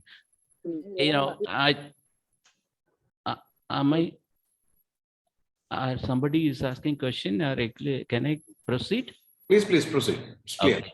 There were some disturbances. I thought somebody is asking question. Okay. So I think on the same point Dr. Mabe has actually highlighted in one of the slide, I would actually still actually expand it for the better understanding of the this August gathering, that Article actually 3, especially the scope of applications, is very clearly actually defines the geographical scope. And we are very clear that where we should not enter into.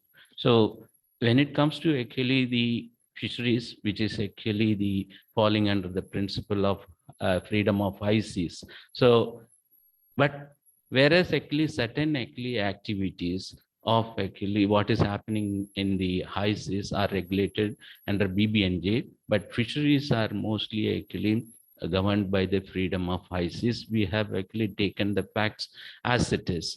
And of course, the common heritage of mankind is one of the guiding principle we all have agreed to, basically that addresses many of the concern of actually managing the marine genetic resources and the equitable benefit sharing amongst the parties involved.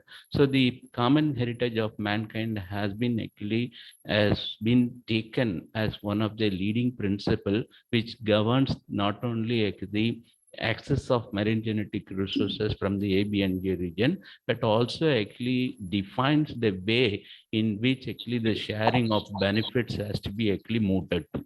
So this is the way actually the scope of application has been defined, and which is actually very clearly excluded certain activities of actually fisheries at high seas.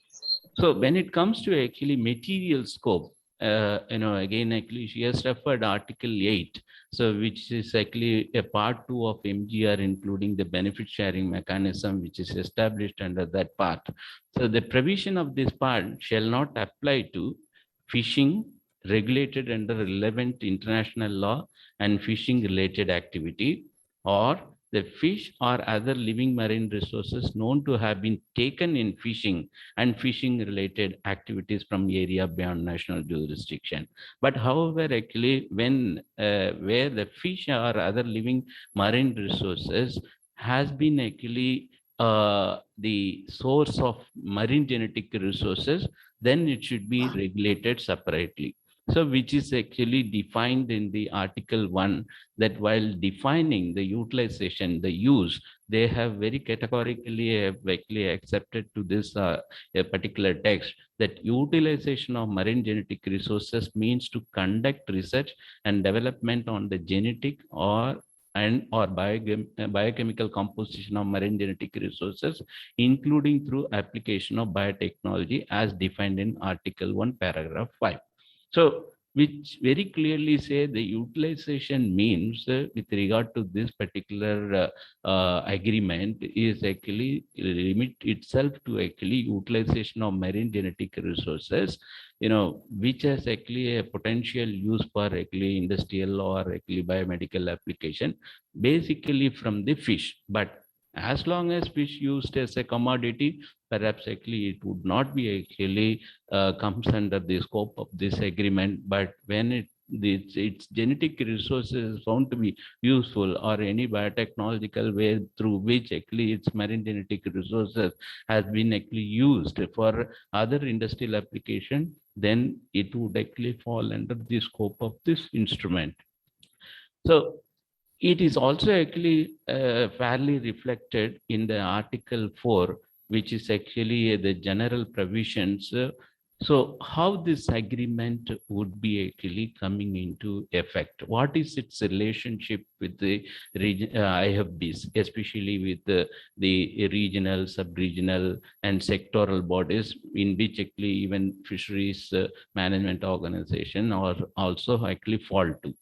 So it is categorically said it does not undermine the relevant legal instrument and framework. It is actually particularly placed under the general provision in order to actually highlight its significance as to how we are going to actually this instrument will deal with the IFB and their work.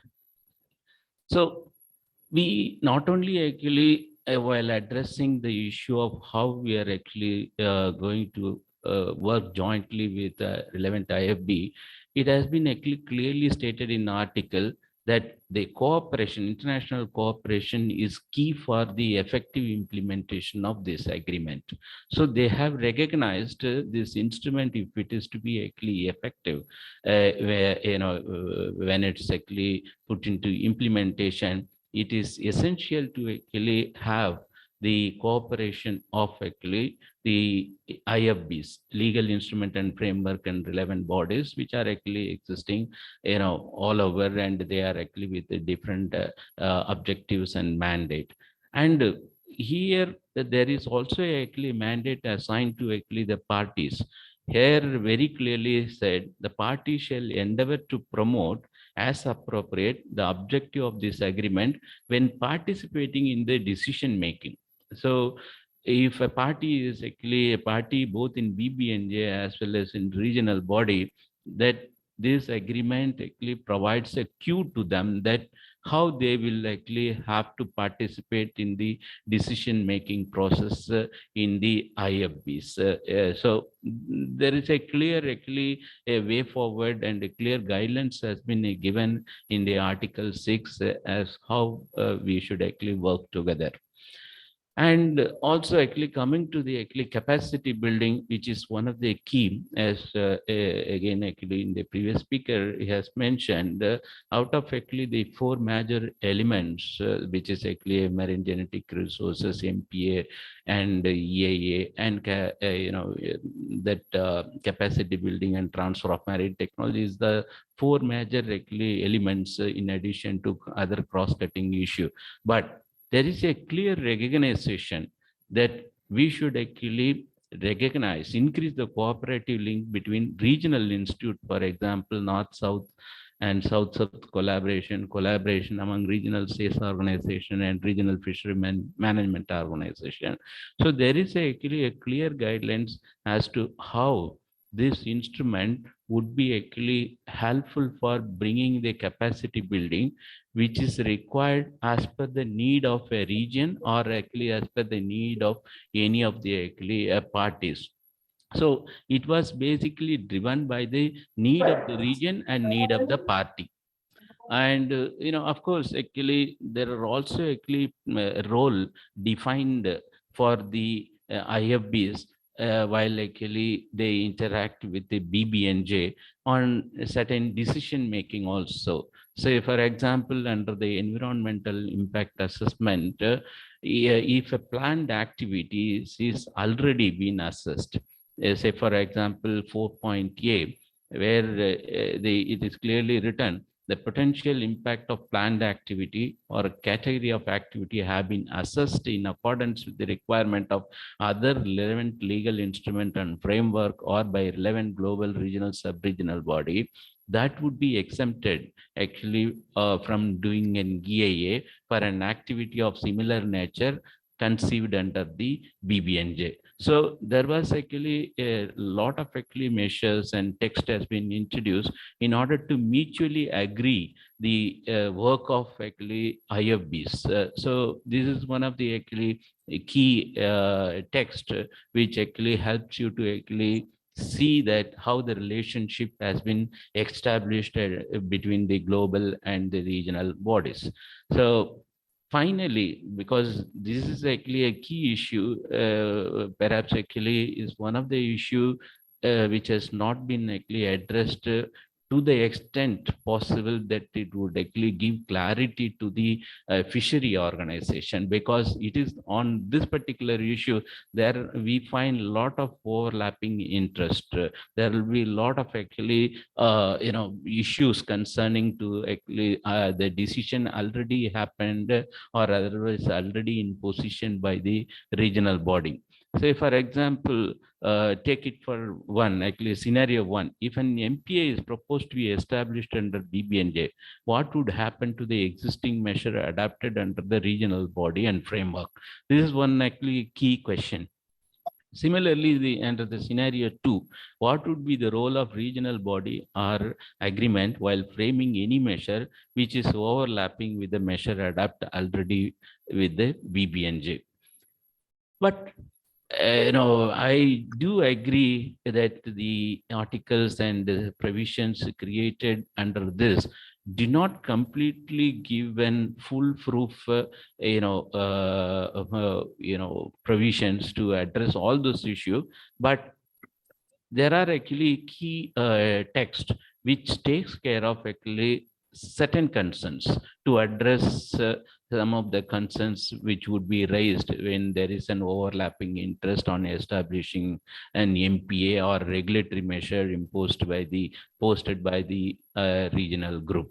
So where the consultation on assessment of the proposal is actually one of the actually key article wherein actually the inputs from the regional, sub-regional and sectoral body, it is provision to actually discuss with them, and they would be in a position to actually provide the necessary input before even at the stage of actually a proposal submitted for establishing an MPA. This is one of the key provisions wherein actually if at all, if any ideas overlap or otherwise concerns are there, that can be actually addressed and that can be actually sorted out. And similarly, Article 19 also, while an establishment of MPA is actually planned, it is also actually there is a provision for consulting with actually regional bodies. So these are some of the actually key thing which would actually resolve certain actually issues between global and regional bodies. But however, the work is yet to be actually done on detailing what are the minutest detail at which these differences of things has to be addressed to. And of course, when it comes to actually the scenario 2, that where an IFB has already created some management measure or actually established an MPA, then how actually that would be actually taken into account. So under Articles 21, under monitoring and review, so the regional bodies are invited to provide information to the conference of party, which will actually take into account their concern, and accordingly they will actually modify the existing research management plan for those areas which is in consonance with the BBNJ agreement and its provisions.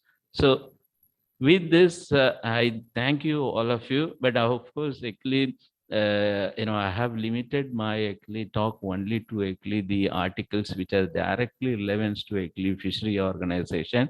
Of course, there are many more actually aspects that can be actually covered.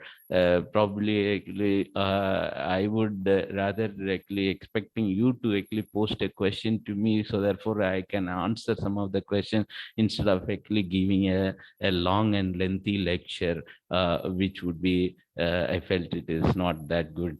So thank you very much for listening to, and I also actually request Mr. Sinan, suppose if he has any points to add, that will actually give more clarity to the audience.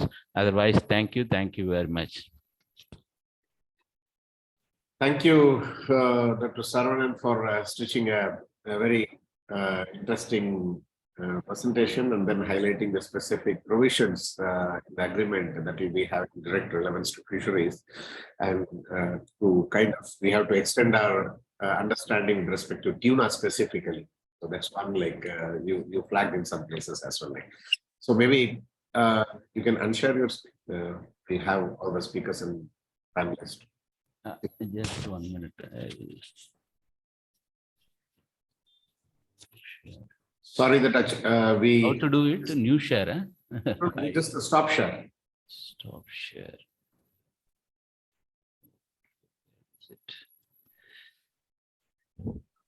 Okay, I have removed it. Oh, thank you.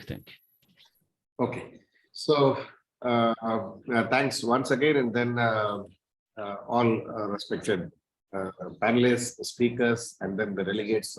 With this, we come to the technical presentations. We have time to have interaction by the panelists with the speakers, and speakers with, and the other delegates also to have interaction with the panelists and then the speakers.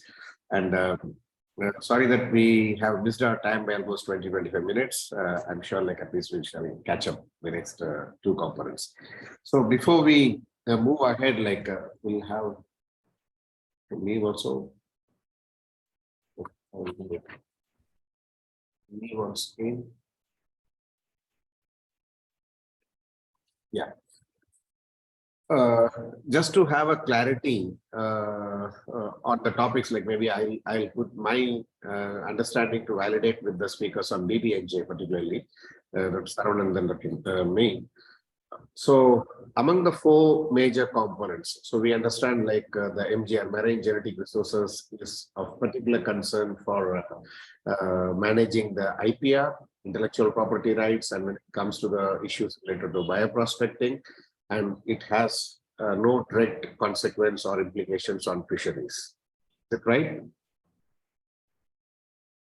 I just wish to validate and then take it further. Like, I'm sorry. Yeah, I think your understanding on the point is right. And, it's very clear that the scope of this agreement does not actually cover the fisheries. IP-related issues. With IP related. Yeah. And second, there are two major interventions, two major possibilities which have been enabled because of this agreement. Which are going to have providing a legally binding instruments provisions we can call, which is going to have a direct relevance to fisheries are two. One is area-based management tools like marine protected areas. So countries may agree to have, at least within this high seas, there could be some MPAs and on which the management measures will be different. It need not be the same thing as it is in the coastal areas, but there could be some guidelines restricting the access of the fishing nations, maybe the distant water fishing nations, or anybody who's fishing in that particular area. So this is going to be having one implication which was not there so far. And second, correct? And second is on the possibility of environment impact assessment. So this environment impact assessment is again, so far we had EAS national boundaries. So today, if there is going to be any activity like mining or anything in the high seas, in the ABNJs, the agreement provides for a kind of a legally required provision to do an EIA. So the details are to be worked out. Who will do it? What will be the mechanism? The details of it, like implications, penalty measures, all this will be following. We'll be understanding it once it comes through, and then the instrument institutional mechanism as it is, as it gets consolidated. Like so, with this, like, can we just? I'm now asking a question rather for an interaction after my validation. Say, for example, a country which has not been exploiting a tuna resources in the high seas so far. Now it wants to expand its activities, be it India or Bangladesh or any country like Bangladesh, for example, it doesn't have a tuna fishery. Now they want to do directly in high seas. So what kind of an implication the agreement will bring forth? Any lights? Yeah, can I actually say something? Yeah, please. Yeah, I think on those 2 points, my view, as far as my understanding on the this forthcoming agreement goes, on the issues of actually an MPA, where actually you as an regional body proposing certain area, either it is actually falls within or actually outside the MPA declared by the BBNJ. There are actually, differences of actually views and interest. So how it will be actually dealt in the future, that is to be actually discussed only in the COP. But enough provision has been actually created for consultation and iron out those issues, which are now is part of the agreement itself. But how it will actually shape up, that will be actually possible to know only during the discussion of the first COP, which is going to actually happen after this instrument is ratified, and put into actually effect. See, on the issues of EIA, if an activity which is actually recognized under the BBNJ, requires actually an EAA to be initiated, and the outcome of that EAA leading to actually kind of stopping certain activity which is been actually authorized by a regional party.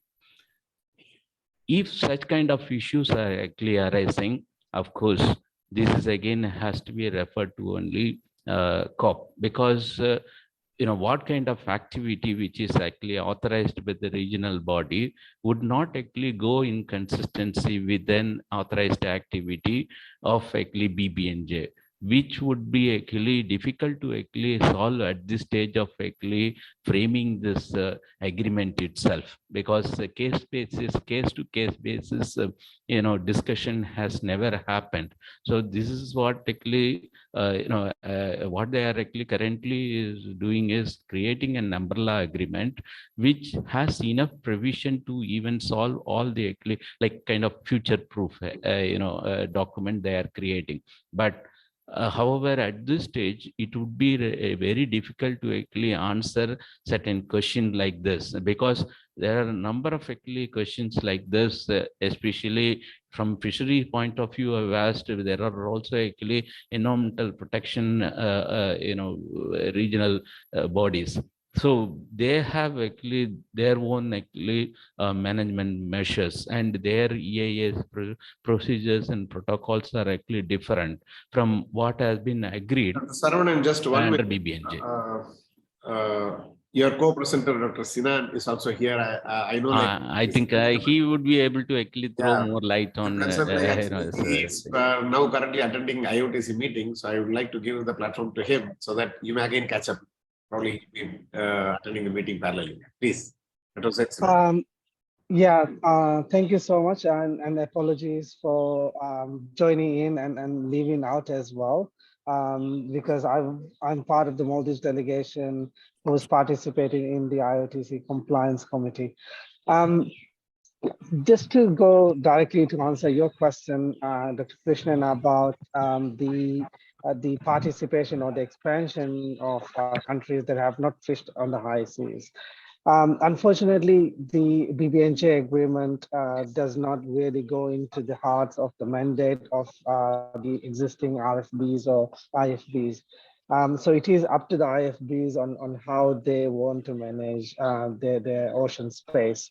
However, there is a mandate under the BBNJ agreement where when there are RFBs or IFBs in place, the BBNJ agreement could provide recommendations on establishing area-based management tools, including MPAs. So we should be mindful that the area-based management tools is not only limited to MPAs, it is also limited to area time closures as well, and other management measures targeting specific species. So for example, if you look at the Indian Ocean, in the northern Indian Ocean, there is no regional fisheries management organization for deep sea fisheries.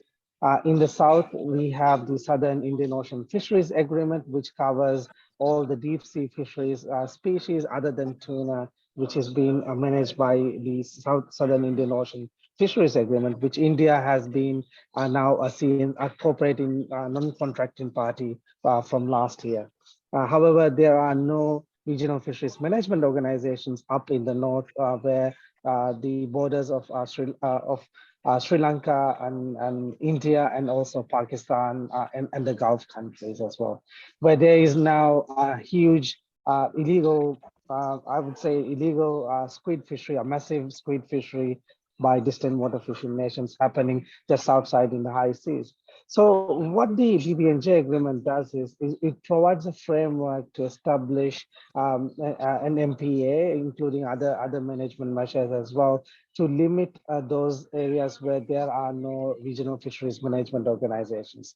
So now the when a state provides enough signs that the species under there is being depleted, then the BBNJ agreement could come in and establish an MPA. So what happens is when the BBNJ agreement establishes an MPA and when the countries bordering the Northern Indian Ocean fisheries area decides to establish an MPA, when a new agreement is formed to cover that area, the newly formed agreement has to take care of what the BBNJ agreement has established. So it has to really reinforce those recommendations as well.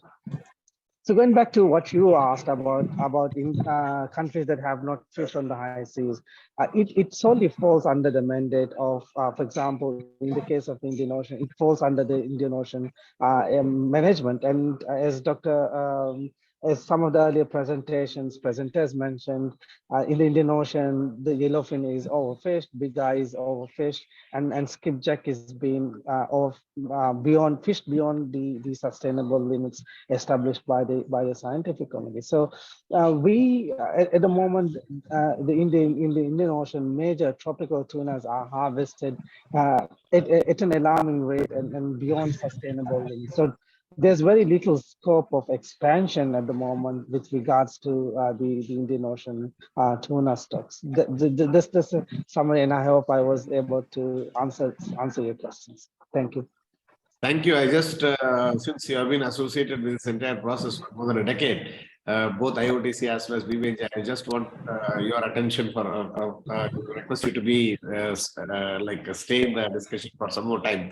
A couple of more questions to you precisely. Like in the sense, does it mean like, say for example, the BBNJ agreement, once it comes, like, will it enable IOTC, say for example, to pass a resolution and then declare an area like, okay, we are the members, we are declaring this particular area, and these are the norms for accessing this. Like, is it possible? I have a follow-up question based on your answer, please.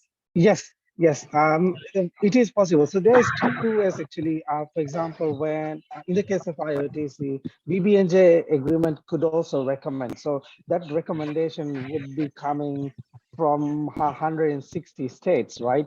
To establish that there is a need to establish, for example, a time area closure. So that would put IOTC as well into a significant pressure to follow such a recommendation, because the same similar states that the 30 member countries of IOTC are also the UN membership, right? So there would be a significant pressure on IOTC also to follow that process, even though the agreement clearly states that it should respect and collaborate and cooperate. These are significant areas where there are significant pressure that would have a positive effect on the conservation of the ocean space. One of the areas that I would really like to highlight is that the BBNJ agreement really is, as Dr. Nightingale mentioned, is really about promotion of collaboration, cooperation, and to promote a cohesiveness. There are so many fragmented organizations in the ocean space at the moment. So to bring those organizations closer, to create those synergies, to understand where one organization is lacking, to understand those, and to build capacity. And I think there is also a significant overlap or cross-cutting area for capacity building. So there is areas where, for example, in the tuna management, we don't, in the Maldives, for example, we don't have capacity to do marine genetic studies with respect to tuna. So capacity building under the BBNJ agreement would promote those kind of capacity building from developed countries into developing countries as well, to promote those kind of technology as well. So there are a lot of synergies as cross-cutting issues where we can learn from each other and gain maximum benefit from the agreement itself. And just a little, I'm rather engaging not as a personal interest, rather in the interest of the entire countries and then the other delegates. I just represented them to put these questions.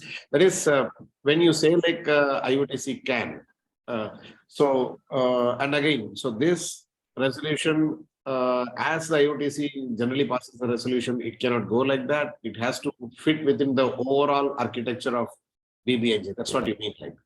It's going to be a big bonus sector. So does it further, does it mean like the roles of RFMOs will be much higher, and we may have to have RFMOs to cover the entire geographic space, like wherever in areas where there are no RFMOs, the areas of competencies which are not covered.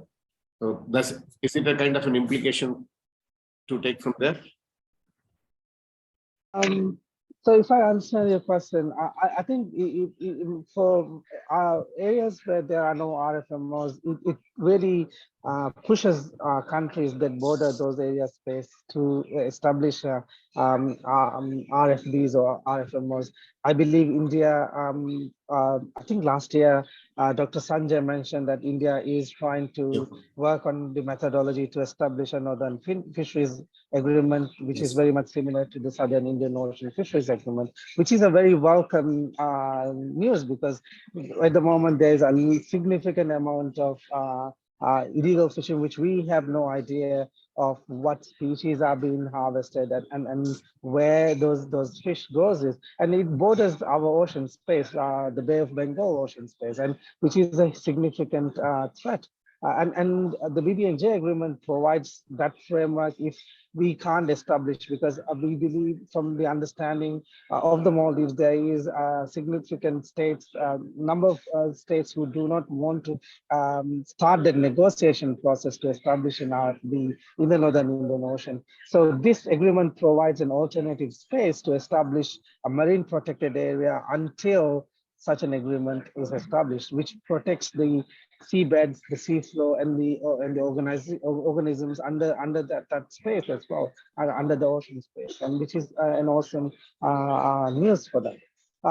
With regards to how these the mandate of IOTC, how could it be improved with the synergies of the BBNJ agreement? I believe that because the BBNJ agreement, just like the IOTC follows all the UNGA resolutions, which has a mandate to follow all UNGA resolutions. When BBNJ agreements pass on management measures or actions, it has a repercussions on all, not only RFMOs, even agreements established under the UN environmental program as well. All the regional seas convention also would be affected, because that sets the big umbrella, big set goal, and everyone else under the UN umbrella, the UN Law of the Sea Convention, which Dr. Nightingale mentioned, would be impacted, would have a ripple effect throughout that whole process. I hope I answered your question. Yeah. I have 4 more, but before that, we have a question from Professor Upali Amarasinghe. Next, Dr. Shiha Madam also has posted a question that you may ask next. Yeah. Thank you, Dr. Krishnan. I would like to elaborate the aspect that briefly aspect about the impact of ocean warming that has been presented by Dr. Vivekanandan. Now, in fishes, with their growth, they face oxygen limitation at one stage. This is due to the reason that growth of gill surface area, which is 2-dimensional, cannot cope with the body grade, which is 3-dimensional. Right? Therefore, many pelagic species such as tuna have to move to low temperature areas where there is sufficient oxygen.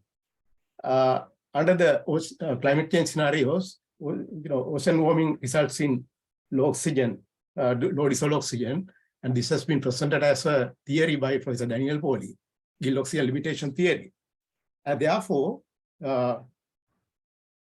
for tuna fisheries management, there's a necessity to disentangle the impact of environmental conditions caused by ocean warming and the impact of overfishing. Generally, RFMOs like IOTC advocate reduction of fishing capacity, like introducing catch quotas without considering the environmental factors.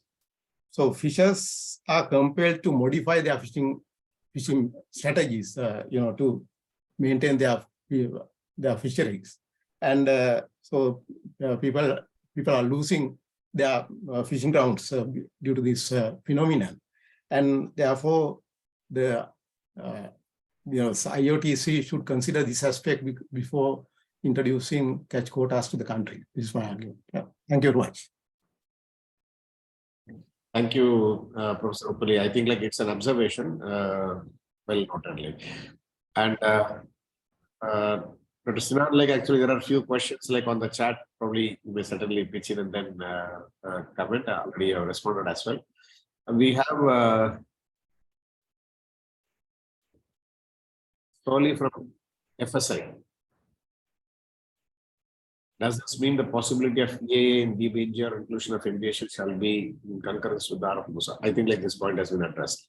My colleague Rajdeep Mukherjee, like he had just pasted a document, methodology of delineation of MPAs in the high seas, done by a Pew Foundation, and then there are many such reports, and then there are even publications.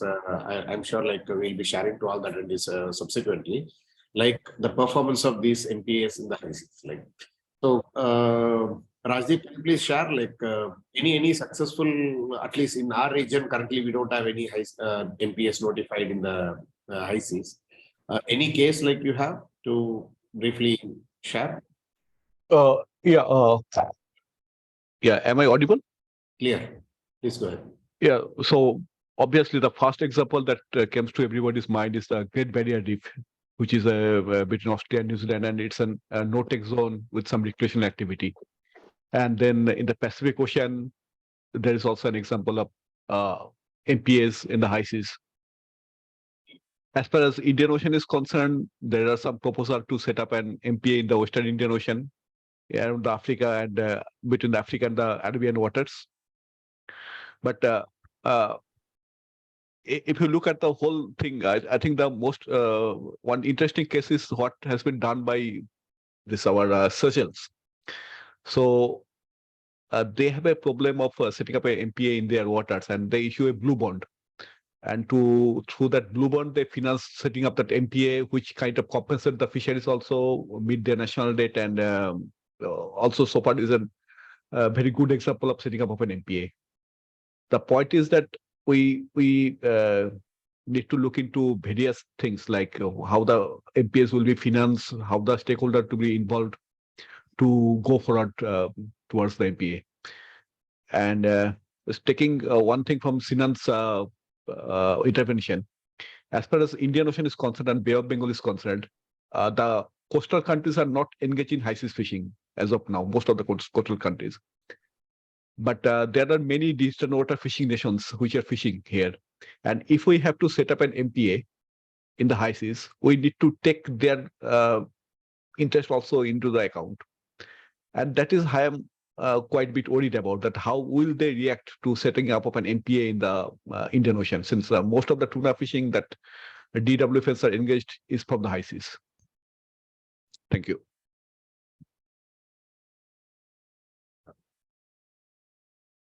You are ending with the question? Yeah, I think I do not have an answer to that question now. So any specific expectation? Like maybe the question is open to any of the speakers or the panelists to respond. Like what tries the past. And we know like the theme is so fresh and then new. Like we may not be finding answers to all the questions that we have. Like sometimes we may have to live with the questions. Yeah. So till others respond, like we have one more hand raised, like Mr. Nuwan. Nuwan, can you please put your video on? Yeah. Hello. Can you please put your video on and then? Okay. Actually, I'm from Fisheries Department of Sri Lanka. And would like to add something to what Professor Amar Singh has mentioned with my study of the PhD. Briefly. What we found that, sorry. Briefly, please. Actually, what we found is from the responses of the skippers of the boats, the military boats, that the fish catching areas, the fish catching locations are deviated over the time, and then we actually. Applied the GOLT theory mentioned by Professor Amar Singh to the 18 species that they caught by the military vessels, and we found that GOLT theory is applicable for all these species. So I would like to highlight that as Professor Amar Singh mentions, these measures by IUTC could consider these observation as well. You know, the fishes are quite sensitive to these oxygen changes in the water. This happened due to the climatic changes as well. So I think that can be safely say that this theory is statistically proved. So it should be a consideration to management measures as well. Thank you. Thank you. Thank you so much. Any other thoughts to add, share, or to question or discuss? The floor is open to all the delegates.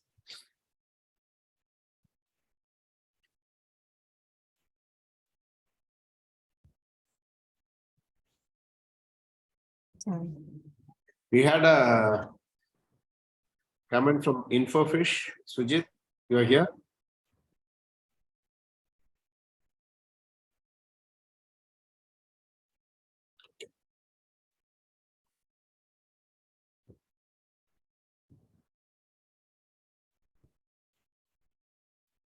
Parting comments from our panelists and speakers.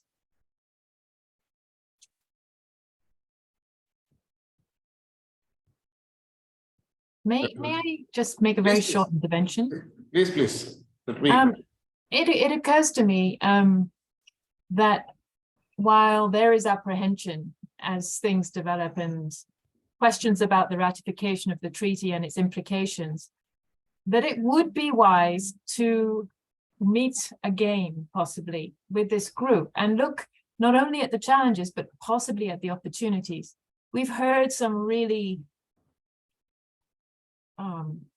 challenging updates on the state of tuna fisheries within the Indian Ocean and particularly within Asia.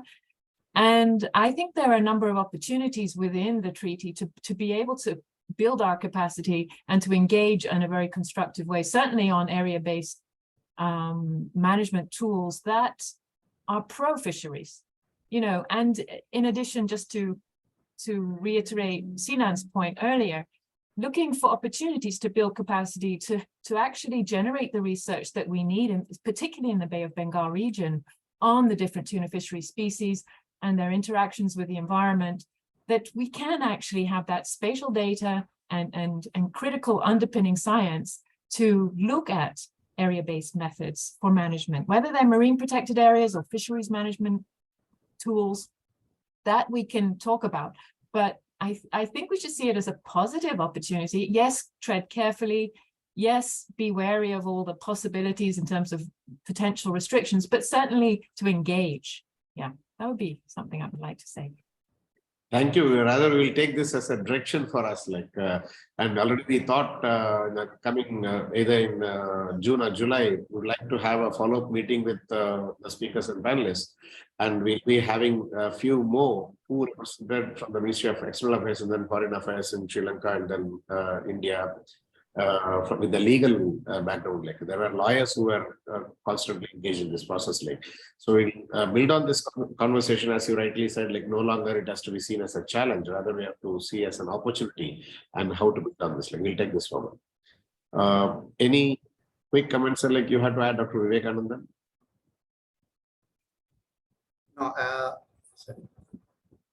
No, I was listening with great interest on the presentations as well as the discussions.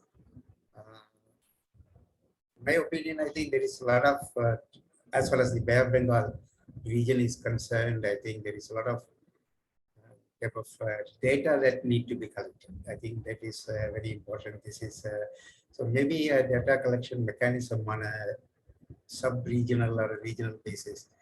I think that has, and I think the task for this is very much on the side of BOBP.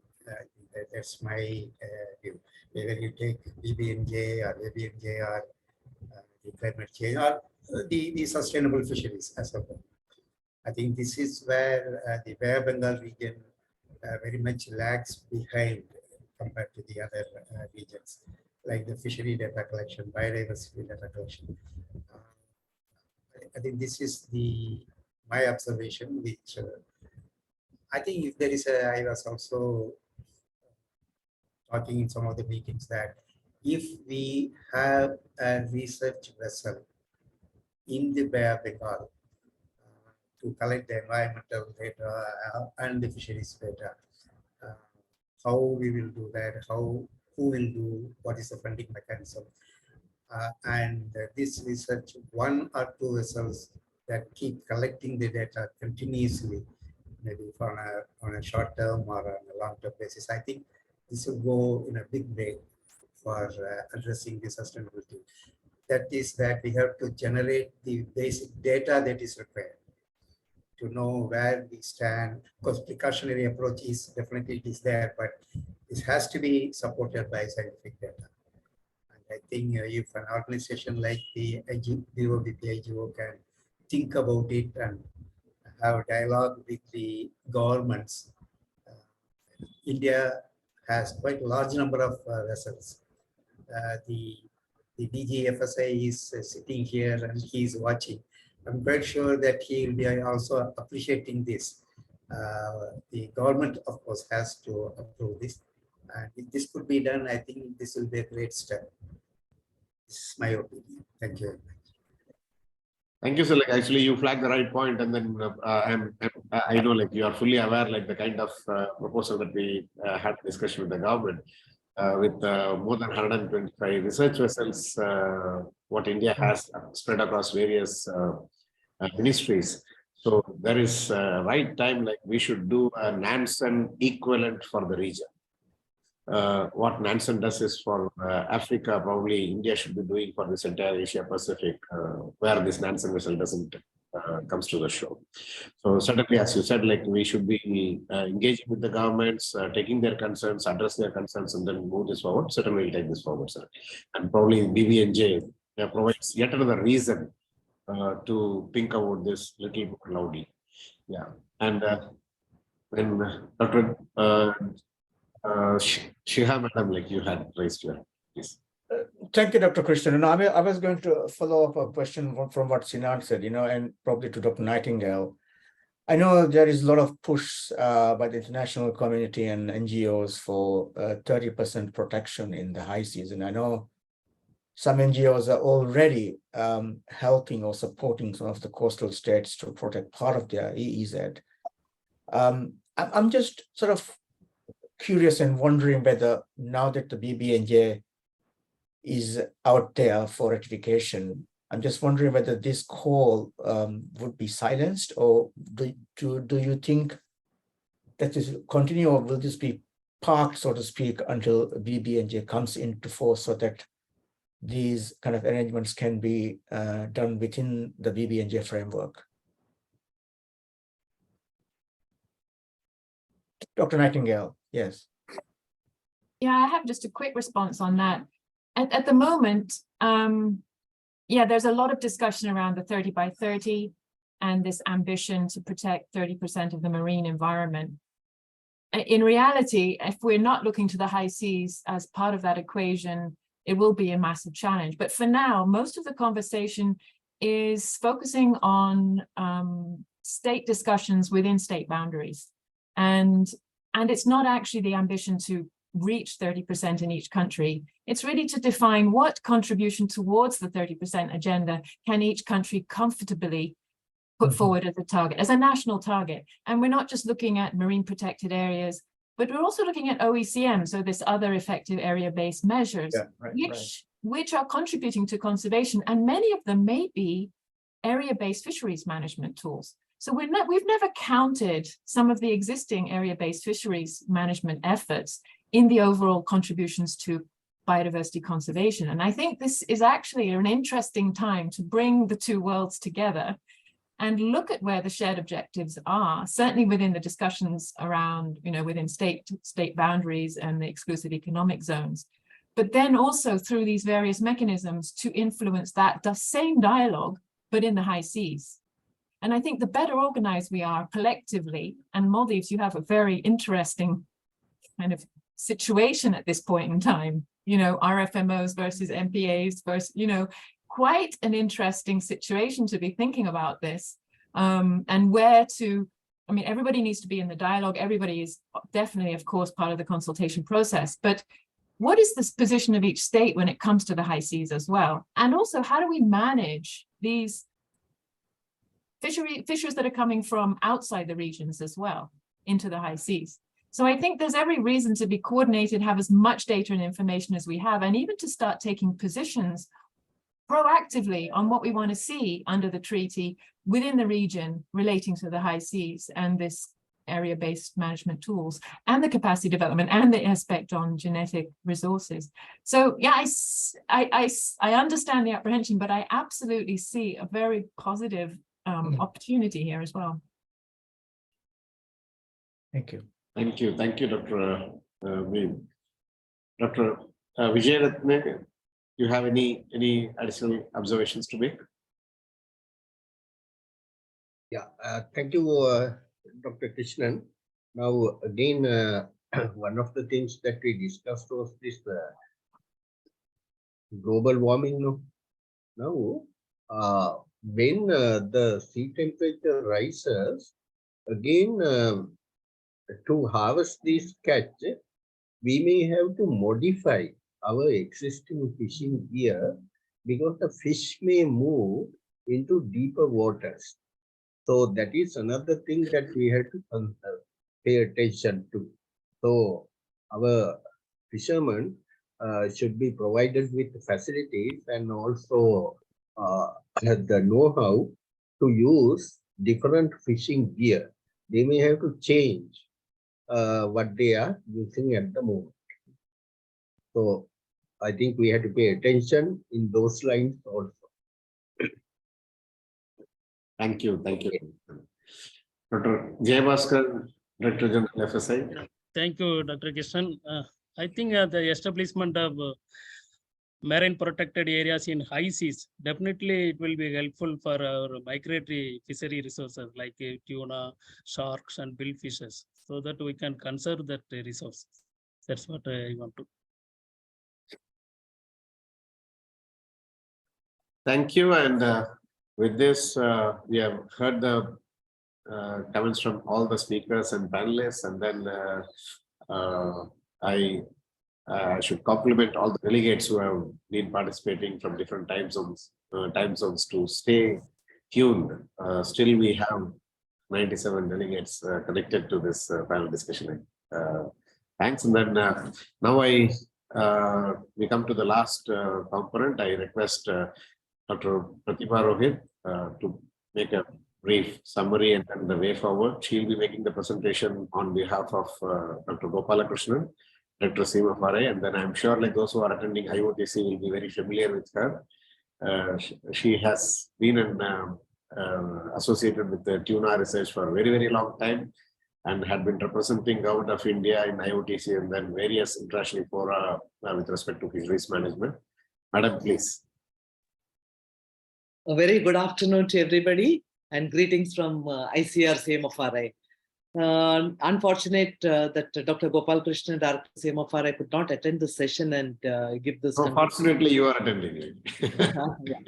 Yeah. That's it. Thank you so much, Dr. Krishnan, for tuning me up into this meeting. I was otherwise also planning to attend the meeting by joining the group. Coming to the concluding remarks for this meeting today, I think the two key words, of course, it's the World Tuna Day, and to take up the cue from what Dr. Vivekanandan presented, yes, we can. The second important thing, what has come is collaboration. Every speaker has told about the collaborative part of work, what has to be taken up by all the countries, maybe from the RFMOs or from the regional sea bodies or from the regional marine systems, what we have over here. And coming to MPA and to area-based management, what Dr. Nightingale again emphasized during her concluding questionnaire session, what she was mentioning over there. So with the very good presentations made by our distinguished learned presenters, Dr. Vivekanandan, Dr. Nightingale, and Dr. Saravane, this thing has been very lively, very obvious from the chat messages, what we have been seeing, and also the just a session what has concluded where we had a lot of interactions. So it has been no doubt a very lively session, and I think thanks to BOBP and all the other organizers who are collaborating today for this meeting, for taking up such an important topic. Tuna, of course, in the Indian Ocean, if you talk about fishes, tuna forms one of the major resources, and all the states, either it be the BOBP or the Indian Ocean Tuna Commission, we all are interested in tunas, and all, especially the large tunas, the yellowfin tuna specifically to India and to the connecting countries.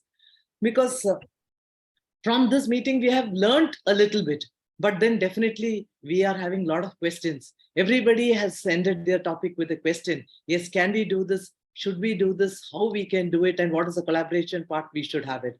So these are the two key words what we are it's a takeoff of this day. One is, yes, we can do it if we have the mind for it, but it cannot be done unless we have a collaborative process by all countries who are associated with the marine system, the ABNJ, the BBNJ, or the IOTC, or it is just coming to the Bay of Bengal region.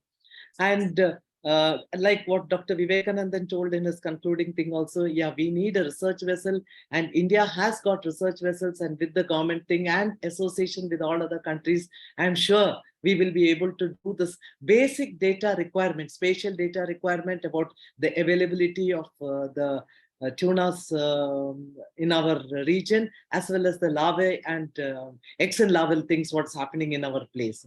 When we talk of MPAs and when we talk about area-based management, how we are going to manage the tunas which are known for their migration pattern, whether if it is in the ABNJ region or whether it is in the regional area, where, how, and we can manage these places. Unless we have a specific data and basic data for this, we cannot move forward much in this thing. This is where the relevance of a research vessel in the region and how we can collect this basic data becomes very relevant. Coming to a few points, what has been just mentioned in this thing as a concluding remark, I would like to say that we are entering into an age of cooperation. The overwhelming support that we have got for the BBNJ agreement is a proof of that, where all the pull factor, then climate change is the push factor that demanded cooperation at all levels. So like what I said, the key word again remains collaboration and cooperation between all the countries. In the developing international framework, there are few areas that we need to look into. This is to echo the sentiments of Ms. Lee, President of the Inter-Governmental Conference. The ship has reached the shore, and now we need to make arrangements for the landings. This is where we need the willpower, and then to go with the theme of this year's World Tuna Day, we should reiterate, yes, we can, and we will do it in a global manner. We still know too little about the impact of climate change. The latest report of IPCC is evidence of that. There is need to focus our attention to understand the impact of climate change, especially for transboundary species like tunas, which are very well known for migration patterns, and the little work what the organizations like the INCOIS, the CMFRI, and the FSI did together on the tagging of tuna program. And from where we have come to know at least the temperature preference, the depth preference of this yellowfin tuna in our Indian Ocean, at least in the BOBP and the Arabian Sea region. We have come out with some basic results about it. So this is a starting point. And secondly, even the CMFRI has been given the honors of doing some genetic work. And we are using the DDRAD for sequencing of the genomic DNA. So from this, at least we will come to know if we have different stocks within our region, or is it the same stocks which is shared in the ABNJ region. So this is also some basic things what has happened, and we need to focus more on this aspect also. However, national effort may not be sufficient for this purpose, and there is need for regional collaboration, which has been reiterated several times during this meeting itself in a for the scientific research what we need to continue. The BOBP rim countries, where tuna is a major fishery, should consider such program for characterization of the fishery and understanding the changes, what is because of the climate change, what we are seeing during the recent era. The regional research program of the BOBP IGO could be a milestone in this aspect and need to be enhanced. There is also a need to understand how the proposed BBNJ agreement can help us in dealing with climate change. Setting up of MPAs as far as national waters are concerned remains a contested subject. The key issues are involving all the stakeholders and designing viable management framework. Setting up of MPAs in international waters may have added level of complexity, which has already been discussed during this meeting and in the recent discussion what we had right now. We also need to look into synergies between the RFBs, the RSOs, and develop joint working environment. While their interests are aligned, collaborative programs are rare. Funding is a major constraint for such initiative, and we need to diversify our funding sources and tap into our new resources. There is also a need to build capacity at all levels in developing countries. While developing countries are contributing their best to the global effort, the cost may outweigh benefits in the short run. Therefore, there is need for international assistance to support them. While both BBNJ and climate change have inbuilt funding mechanism, there is a question whether it is sufficient. The developed countries should come forward in this regard so that we can, as I say, collaboration is required. So some people have manpower strength, some people have scientific strength, and the developed countries may be having financial support, which they can help the developing countries to do that. So with this brief points and to stick on to the theme of this year, yes, we can do it in a collaborative mode. To add to that, I end this brief presentation. Thank you, everybody. And thank you, Dr. Krishnan, for giving this opportunity to all of us for this beautiful and very important and relevant topic what we have discussed today. Thank you so much. Thank you so much, ma'am. Like with this, we come to the close. I thank all the panelists, speakers, delegates from different parts of the world who have taken time and then joined here. I assure that we'll be very soon compiling the report of this with the handouts of all the presentations made, and then we'll share it to all the participants as well. And there will be a sequel of discussion with RFBs, RFMOs, and then the delegates who are representing the countries in the BBNJ negotiations. And we'll keep updating to this properly. Thanks one and all. Just 1 minute, I request all the participants to kindly put their video on. We'll take a group picture. Just hope like my team is working on this. I request all to kindly tune your video on.